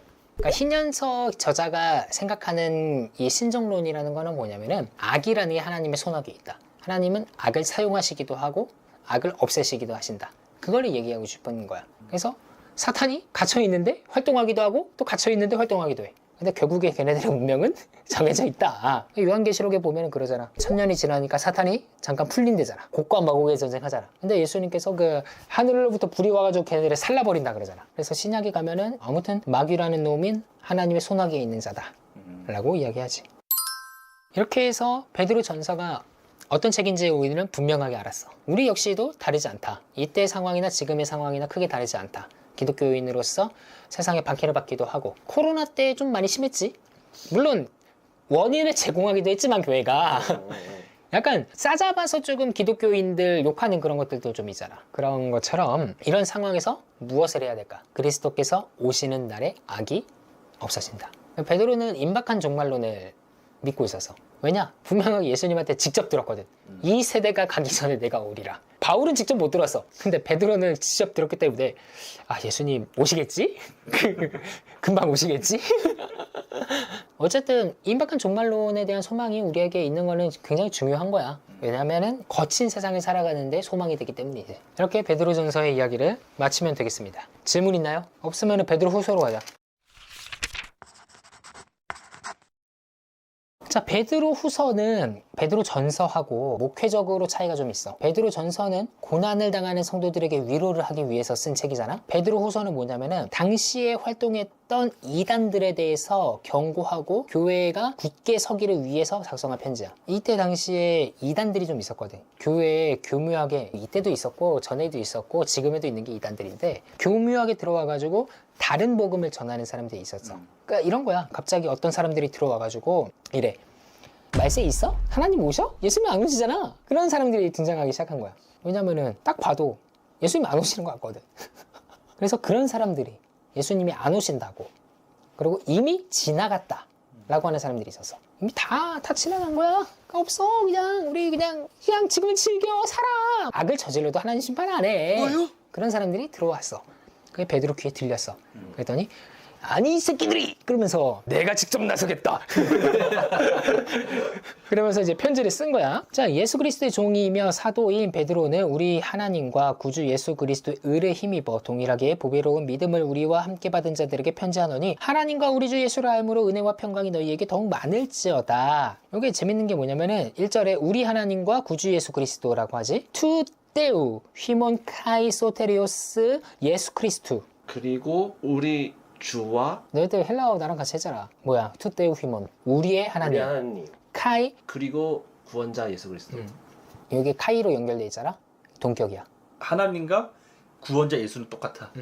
우리 하나님 곧 구원자 예수 그리스도라고 해석할 수 있어. 이게 바울의 기독론이야. 예수님이 어떤 분이자 하나님이시다 라고 이야기를 하고 있는 거지. 그렇게 말하는 이유가 있어. 얘네들 말세가 지나갔다라고 얘기하고 있기 때문에 예수 그리스도께서 어떤 분이신가를 분명하게 해야 될 필요가 있는 거야. 자, 그래서 그의 신기한 능력으로 요게 데이아스 디나메오스, 신성한 능력, 보배롭고 지극히 큰 약속을 우리에게 주사 신성한 성품에 참여하는 자가 되게 하려 하셨느니라 라고 하면서 하나님의 성품에 우리가 참여할 수 있다. 참여 개념을 가지고 오고 있어. 그러면서 요게 8가지의 이야기를 하고 있어. 믿음, 덕, 지식, 절제, 인내, 경건, 의의 사랑. 성령의 열매. 그런 느낌이야. 그런 느낌. 그래서 너희가 예수 그리스도를 알기에 게으르지 않고 열매 없는 자가 되지 않게 하려니와 이런 것들이 없는 자는 맹인이다 라고 하면서 이런 것이 없는 자라는 것을 도출해냈지. 그러니까 우리에게 있는 게 뭐냐? 믿음, 덕, 지식, 절제, 인내, 경건, 우애, 사랑이 있는데 이런 것들이 없는 자들이 있다. 그래서 너희들이 요거를 지키면은 구주 예수 그리스도의 영원한 나라에 들어간다 라고 이야기하고 있어. 그러면서 내가 이 장막에 있을 동안에 너희를 일깨워 생각나게 하는 게 옳다 라고 이야기하고 있지. 이 장막은 이제 베드로의 인생을 얘기하는 거야. 우리 주 예수 그리스도의 능력과 강림하심을 너희에게 알게 한 만한 것이, 강림하심, 파루시아, 예수님의 재림 이야기를 하고 있어. 교묘하게 만든 것이 아니요, 우리는 그의 크신 위엄을 친히 본 자라. 베드로가 자신의 경험을 얘기하고 있지. 지극히 큰 영광 중에서 이러한 소리가 그에게 나기를 이는 사랑하는 아들이요 내 기뻐하는 자라. 그래서 우리가 거룩한 산에 있을 때에 하늘에서부터 난 것을 들었다. 요거를 가지고서 어떻게 베드로가 안 썼다고 얘기할 수 있냐? 본인의 경험담을 지금 얘기하고 있는데, 그런데 베드로가 얘기하는 거는 우리에게 더 확실한 예언이 있대. 이것은 샛별이 너희 마음에 떠오르기까지 너희가 이것을 주의하는 것이 옳대. 우리에게 더 확실한 예언은 성경이다. 나는 직접 봤는데 직접 본 것보다 더 확실한 게 성경이다. 굉장히 희한하지 않아? 보통은 보는 게 확실하잖아. 그게 증인이라 그러잖아. 증거라 그러잖아. 보는 게 믿는 거. 근데 베드로가 얘기하는 거는 더 확실한 게 있대. 성경이다. 내가 본 것은 잠깐인데 성경은 영원하다 이거지. 그러면서 2장에 거짓 선지자들에 대한 이야기를 하고 있어요. 그래서 우리가 1장은 서론이고 2장은 이 거짓 선지자들에 대한 내용이고 3장은 이제 교리에 대한 문제라고도 간단하게 표현하면 이렇게 할 수 있어. 자, 그래서 2장은 거짓 선지자들이 일어났는데 그들이 탐심으로서 지어낸 매를 가지고 너희로 이득을 삼으니 그들의 심판은 옛적부터 지체하지 아니하며 그들의 멸망은 잠들지 아니하느니라. 이미 정해져 있다. 그러면서 4절에 하나님이 범죄한 천사들을 용서하지 아니하시고 지옥에 던져 어두운 구덩이에도 심판 때까지 지키게 하셨으며. 어디서 많이 들었지? 이해가 되지? 바로 이해하지. 이제 이해가 되고 있어. 배경 지식을 알면은 이해가 빨라. 세상을 용서하지 아니하시고 오직 의를 전파하는 노아와 그 7 식구를 보존하시고 경건하지 아니한 자들의 세상에 홍수를 내리셨으며. 여기서 우리가 분명하게 봐야 될 것은 경건하지 아니한 자라는 거야. 그러니까 경건이 베드로의 문맥에서는 굉장히 중요하다. 그리고 경건은 어떤 것이 하나님을 경유하는 것, 하나님을 거부하는 것은 경건하지 않은 것이다. 그래서 경건하지 않은 자들이 이렇게 있고, 처음에 노아의 이야기했어. 노아의 얘기했고, 6절에 소돔과 고모라 이야기를 했고, 그 다음에 의로운 롯을 건지셨다라고 하면서 9절에서 핵심을 이야기하지. 주께서는 경건한 자는 시험에서 건지실 줄을 아시고 불의한 자는 형벌 아래에 두어 심판날까지 지키시며 특별히 육체를 따라 더러운 정욕 가운데서 행하며 주관하는 일을 멸시하는 자들에게는 형벌할 줄을 아시느니라. 이들은 당돌하고 자긍하며 떨지 않고 영광에 있는 자들을 비방하거니와 더 큰 힘과 능력을 가진 천사들도 주 앞에서 그들을 거슬러 비방하는 고발을 하지 아니하느니라 라고 이야기하면서 이 교회 안에 스며들어왔던 이 사람들에 대해서 신랄하게 비판을 하고 있는 거지. 특별히 이 사람들이 행했던 행위 중에 하나는 더러운 성적인 어떤 정욕과 욕망들이 있었다라는 것을 우리가 발견할 수 있을 거야. 아무튼 그래서 2장에서 그렇게 거짓 선지자들에 대해서 확실히 이야기를 하고 있다. 자, 그리고 3장이 이제 재림에 대한 이야기지. 사랑하는 자들아, 내가 이제 이 둘째 편지를 너희에게 쓰노니 이 두 편지로 너희에게 진실한 마음을 일깨워 생각나게 한다. 봐봐, 베드로가 내가 두 번째 편지 쓴다 이러고 있잖아. 근데 어떻게 베드로가 안 쓴 거야? 자, 곧 거룩한 선지자들이 예언한 말씀과 주 되신 구주께서 너희 사도들로 말미암아 명하신 것을 기억하게 하노라 라고 얘기하면서 이 사람들이 뭐라고 주장하냐. 4절에 주께서 강림하신다는 약속이 어디 있느냐. 조상들이 잔 후로부터 만물이 처음 창조될 때와 같이 그냥 있다. 예수님이 안 와.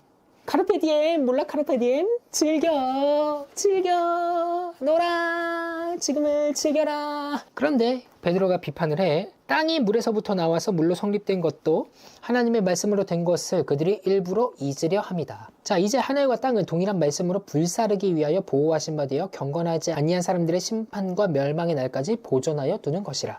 그러니까 옛날에는 물 심판이 있었잖아. 노아 당시에는 물로 세상을 쓸어버렸잖아. 그런데 말세에는 물 심판이 아니라 불 심판이야. 불 심판. 요거는 구약에 있는 여호와의 날의 특징이기도 해. 스바냐서 같은 데서 보면은 말세가 되면 하나님께서 불로 강림하신다. 이사야서 66장에도 보면은 하나님께서 불로 강림하신다. 계시록에서도 보면은 곡과 마곡의 전쟁 끝나고 하늘에서부터 불이 떨어진다.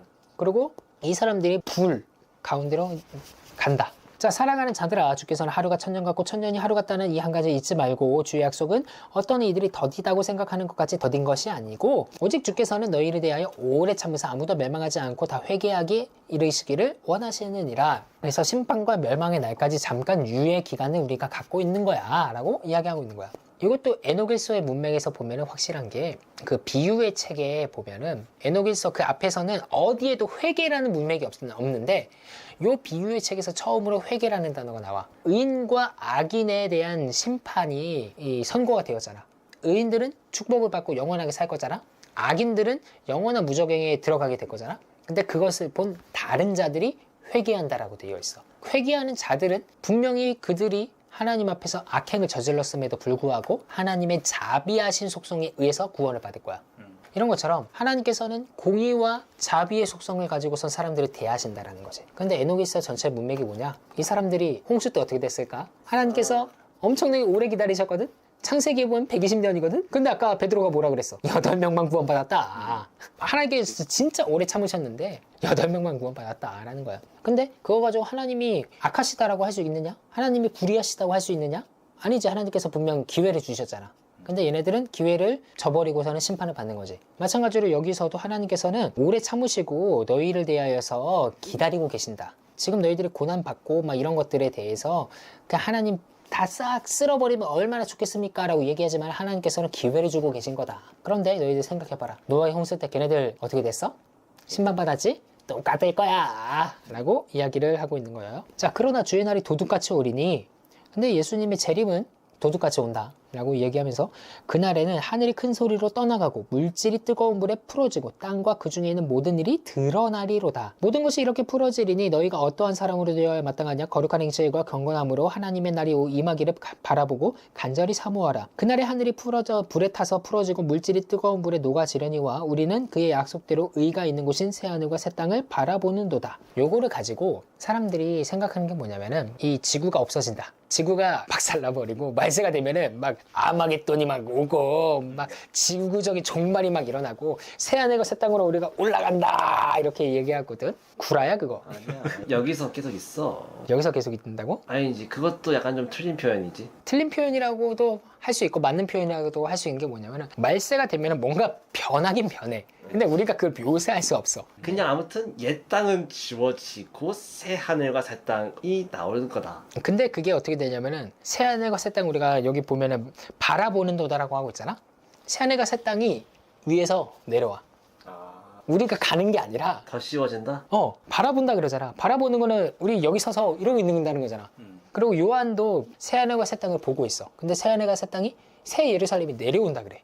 그러니까 이 땅이 뭔가 변화할 거야. 지워지는 건 아니야. 박살나는 것도 아니고 사라지는 것도 아니야. 어떻게 될지 모르겠는데 변화하게 될 거야. 그러니까 우리는 이 땅을 잘 보살피고 돌볼 책임이 있다고. 등산에 가서 그놈의 등산 진짜. 정상에 딱 올라가 봐. 세상을 딱 봐봐. 하늘이 얼마나 어둡고 스모그가 가득하고 정상에 쓰레기가 가득하고 이런 것들이 다 세상을 파괴하고 있는 거라고. 바울이 로마서 8장에서 뭐라 그래? 모든 피조물이 신음하며 하나님의 아들들이 나타나길 기대한다. 모든 피조물이 구원을 간구한다. 만약에 이 지구가 없어진다고 하면은 바울이 그런 얘기할 필요가 없어. 그냥 없어집니다. 우리 올라갑니다. 하면 끝나는 거야. 근데 모든 피조물도 구원을 간구한다라고 얘기하고 있잖아. 요 하나님이 만드신 요 아름다운 새하늘과 새 땅이 우리의 이 구 땅과 구 하늘이라 그럴까? 이전 땅과 이전 하늘이 새롭게 새 창조가 된다는 거지. 그래서 성경을 보면은 창조가 있어. 크리에이션. 중간에 uncreation. 그러니까 탈창조가 있어. 하나님의 타락으로 인해서. 그리고 예수 그리스도로 인해서 재창조가 있어. 그리고 마지막에 새 창조. recreation, new creation. 창조, 탈창조, 재창조, 새 창조. 그래서 바울이 갈라디아서 6장에 보면은 할례나 무할례나 중요한 것이 아니고 오직 새로 지으심을 받은 것이 중요하다. 라고 이야기를 하고 있지. 확실한 것은 요 경건하지 아니한 자들의 멸망은 예정되어 있고 주님께서도 분명하게 오시고 그 날이 되면은 요게 새로워진다. 우리의 이 땅이 새하늘과 새하늘로 바뀐다. 그게 우리의 소망이다. 그래서 우리 주의 오래 참으심이 구원이 될 줄로 여기라. 안 오는 게 아니라 너희들에 대해서 회개하기를 기다리고 있는 거다. 우리가 사랑하는 형제 바울도 그 받은 지혜대로 너희에게 이렇게 썼고 그 모든 편지에도 이렇게 관하여서 말했는데 무식한 자들과 구세지 못한 자들이 억지로 풀다가 스스로 멸망에 이르렀어. 이 말을 바꿔서 말하면 뭐냐? 베드로도 바울의 편지가 어렵다. 그런데 바울도 성령의 감동하심으로 책을 썼기 때문에 하나님의 말씀으로 받아라. 어렵긴 하지만 못 이해할 건 아니다. 그러므로 사랑하는 자들아 너희가 이것을 미리 알았은즉 무법한 자들의 미혹에서 이끌려 너희가 굳센 데서 떨어질까 삼가라. 오직 주 곧 우리 구주 예수 그리스도의 은혜와 그를 아는 지식에서 자라가라. 영광이 이제와 영원한 날까지 그에게 있을지어다. 아멘. 자, 베드로후서 마칩니다. 자, 끝! 야. 내가 옛날부터 가지고 있었던 큰 의문이 뭐였냐면은 그러게 구약에서도 그렇고 신약에서도 그렇고 죽었다가 살아난 사람들이 등장을 하잖아. 네. 엘리야가 과부의 여인 살리고 엘리사가 과부의 여인 살리고 예수님이 과부의 여인이 뭐냐? 엘리야가 과부의 아들 살리고 엘리사가 예수님도 나인성의 과부의 아들 살리고 죽은 나사로도 살리고 근데 다시 죽잖아. 네. 나는 옛날에 이 사람들이 하나님을 믿는 사람들이니까 죽어서 천국에 간다고 생각을 했거든. 그러면은 예수님은 너무한 거 아니야? 천국에 있는 사람을 다시 소환시킨 거잖아. 나라면은 하나님 우편에 앉아있을 때 그냥 가기 싫을 것 같은데. 아니 한 번 죽는 것도 어려울 것 같은데 2번 죽어야 된단 말이야. 아니면 자기를 안 믿고 가서 이제 지옥에 있는 거야? 그래서 이제 살린 거야? 그럴 수도 있지. 그러면은 나사로는 예수님이 살리셔가지고 예수님을 믿고 구원받아서 천국에 갔겠네 지금. 자, 아무튼 내가 얘기하는 거는 지금 이스라엘 백성들이 생각한 개념이야. 네네. 이스라엘 백성들은 굉장히 현세지향적이야. 세계관이. 특히 이집트 같은 경우에는 사자의 서라든지 이런 것들을 만들면서 이 사후 세계관에 대해서 가지고 있었단 말이야. 그리고 메소포타미아 신화 역시도 뭐 길가메시 서사시라든지 막 이런 데에서 막 죽음 혹은 이제 죽었다가 뭐 다시 살아나고 이런 것들을 얘기한단 말이야. 근데 이스라엘은 그런 개념이 아예 없었다. 여기서부터 시작을 해야 돼. 그래서 이스라엘 사람들은 죽음 이후의 세계가 없다고 생각을 했기 때문에 수올이라는 데로 모든 사람들이 간다라고 생각을 네. 했어. 그리고 또 스올로부터 끄집어낼 수 있다라는 사상을 군데군데에서 발견할 수 있지만은 네. 결국 그 사람들이 죽어도 스올로 다시 돌아간다 네. 라는 생각을 했겠지. 여기까지 정리하자면은 이스라엘의 세계관은 굉장히 현세지향적이다. 이스라엘 사람들은 죽으면 다 스올에 간다. 네. 악인이나 의인이나 할 것 없이 다 스올에 간다. 이거는 기본적인 틀이었어. 네. 그러면은 이 실제로 그러면은 이스라엘 사람들이 몸이 부활할 것이다 라는 것을 언제부터 믿었냐? 그게 마카비 시대 때야.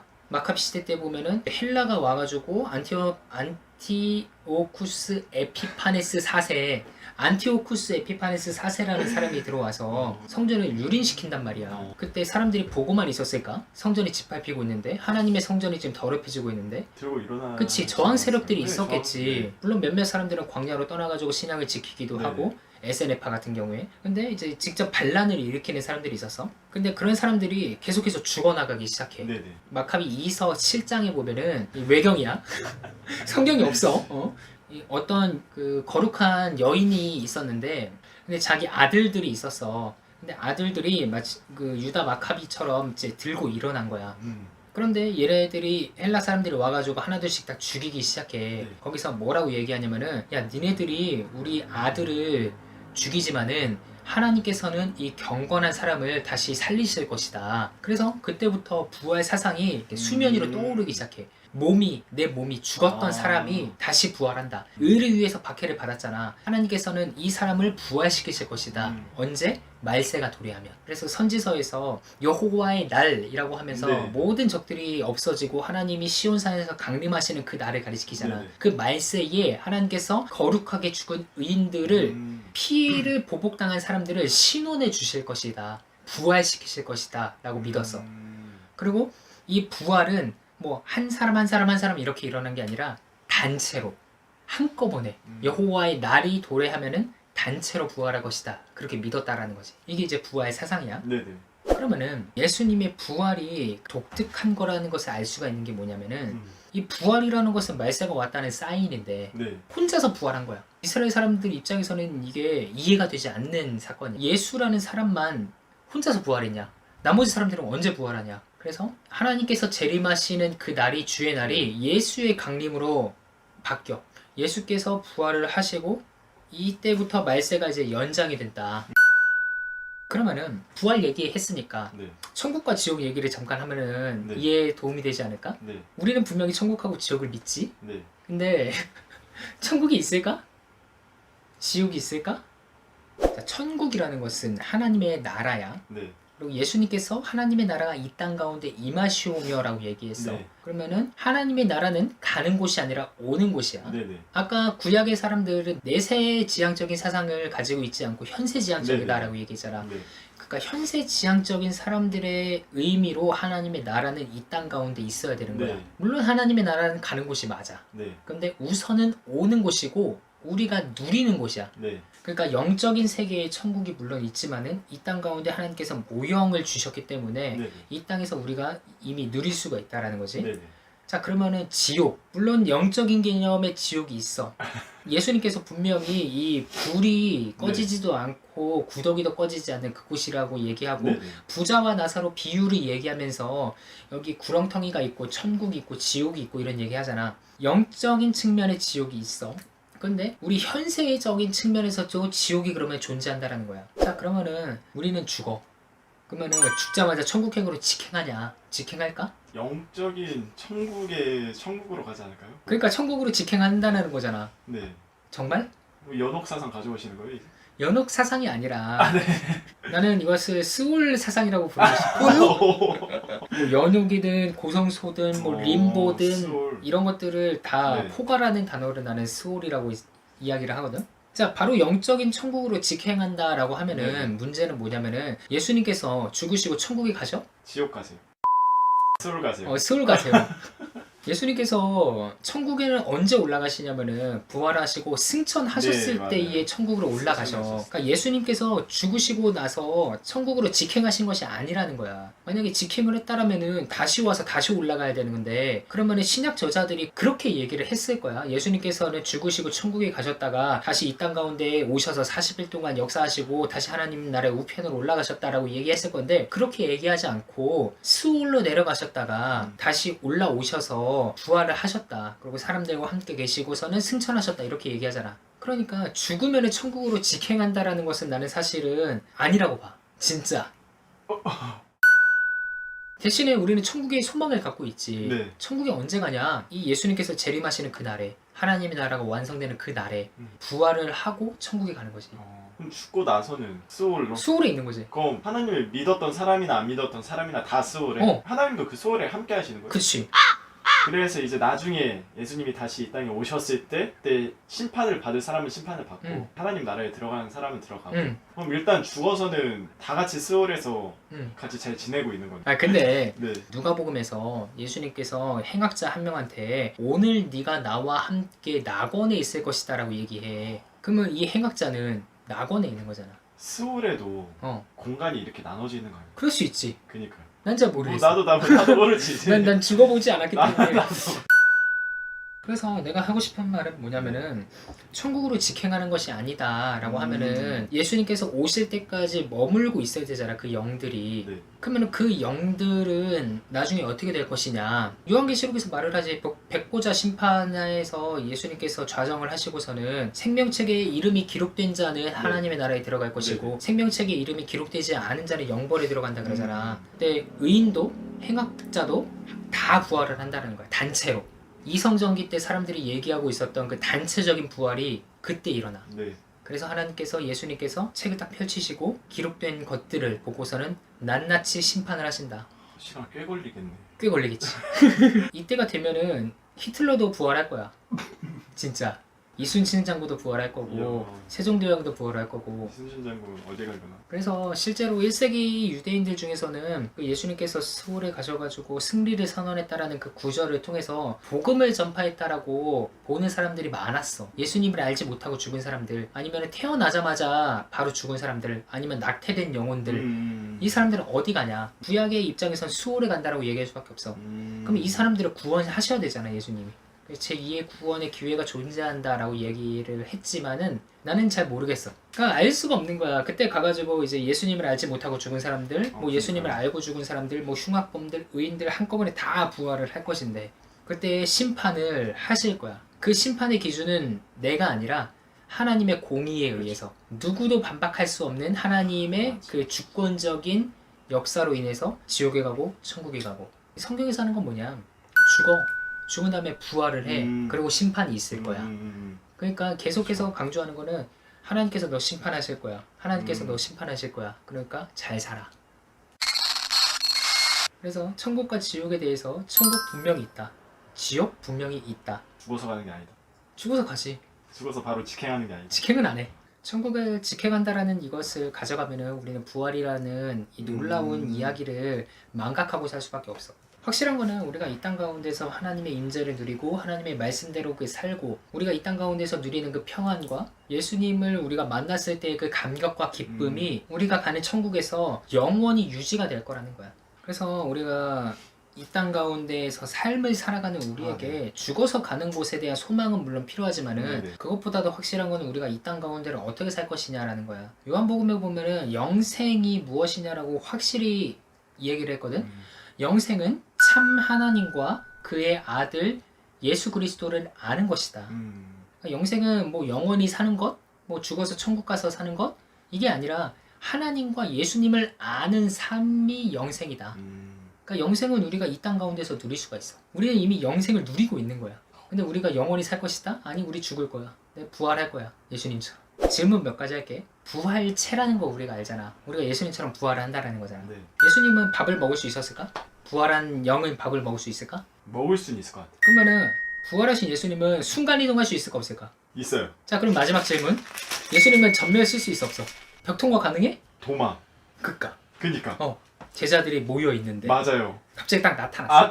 아, 그러고서는 도마한테 야, 내 못자국 봐라, 창자국 봐라. 니 나 보고 믿냐? 보지 않고 믿는 자는 더 복되도다. 그러니까 부활체의 특징, 전멸 가능하고 텔레포트 우리도 할수 있는 가능하고, 밥도 먹을 수도 있고. 근데 재밌는 거는 우리의 상처가 그대로 있다라는 거야. 상처가. 이 상처가 왜 남아 있냐? 우리가 이 상처를 보고 또한 위로를 받을 수가 있다라는 거야. 내 이 상처를 예수님께서 만져주시고 씻겨주시고 우리의 눈물을 닦아주시고 그런다는 거지. 그럼 상처가 없어지면은 이 상흔이 없으면은 우리는 기억하지 못해. 그래서 우리가 부활을 한 그 모습으로 우리의 상처를 보면서 하나님께서 나를 구원해 주셨다라는 감격을 늘 언제나 느낄 수가 있는 거야. 첫사랑을 계속해서 볼 수가 있다는 거지. 제가 최근에 또 하나 본 책이 있는데 굉장히 좋은 책이었어요.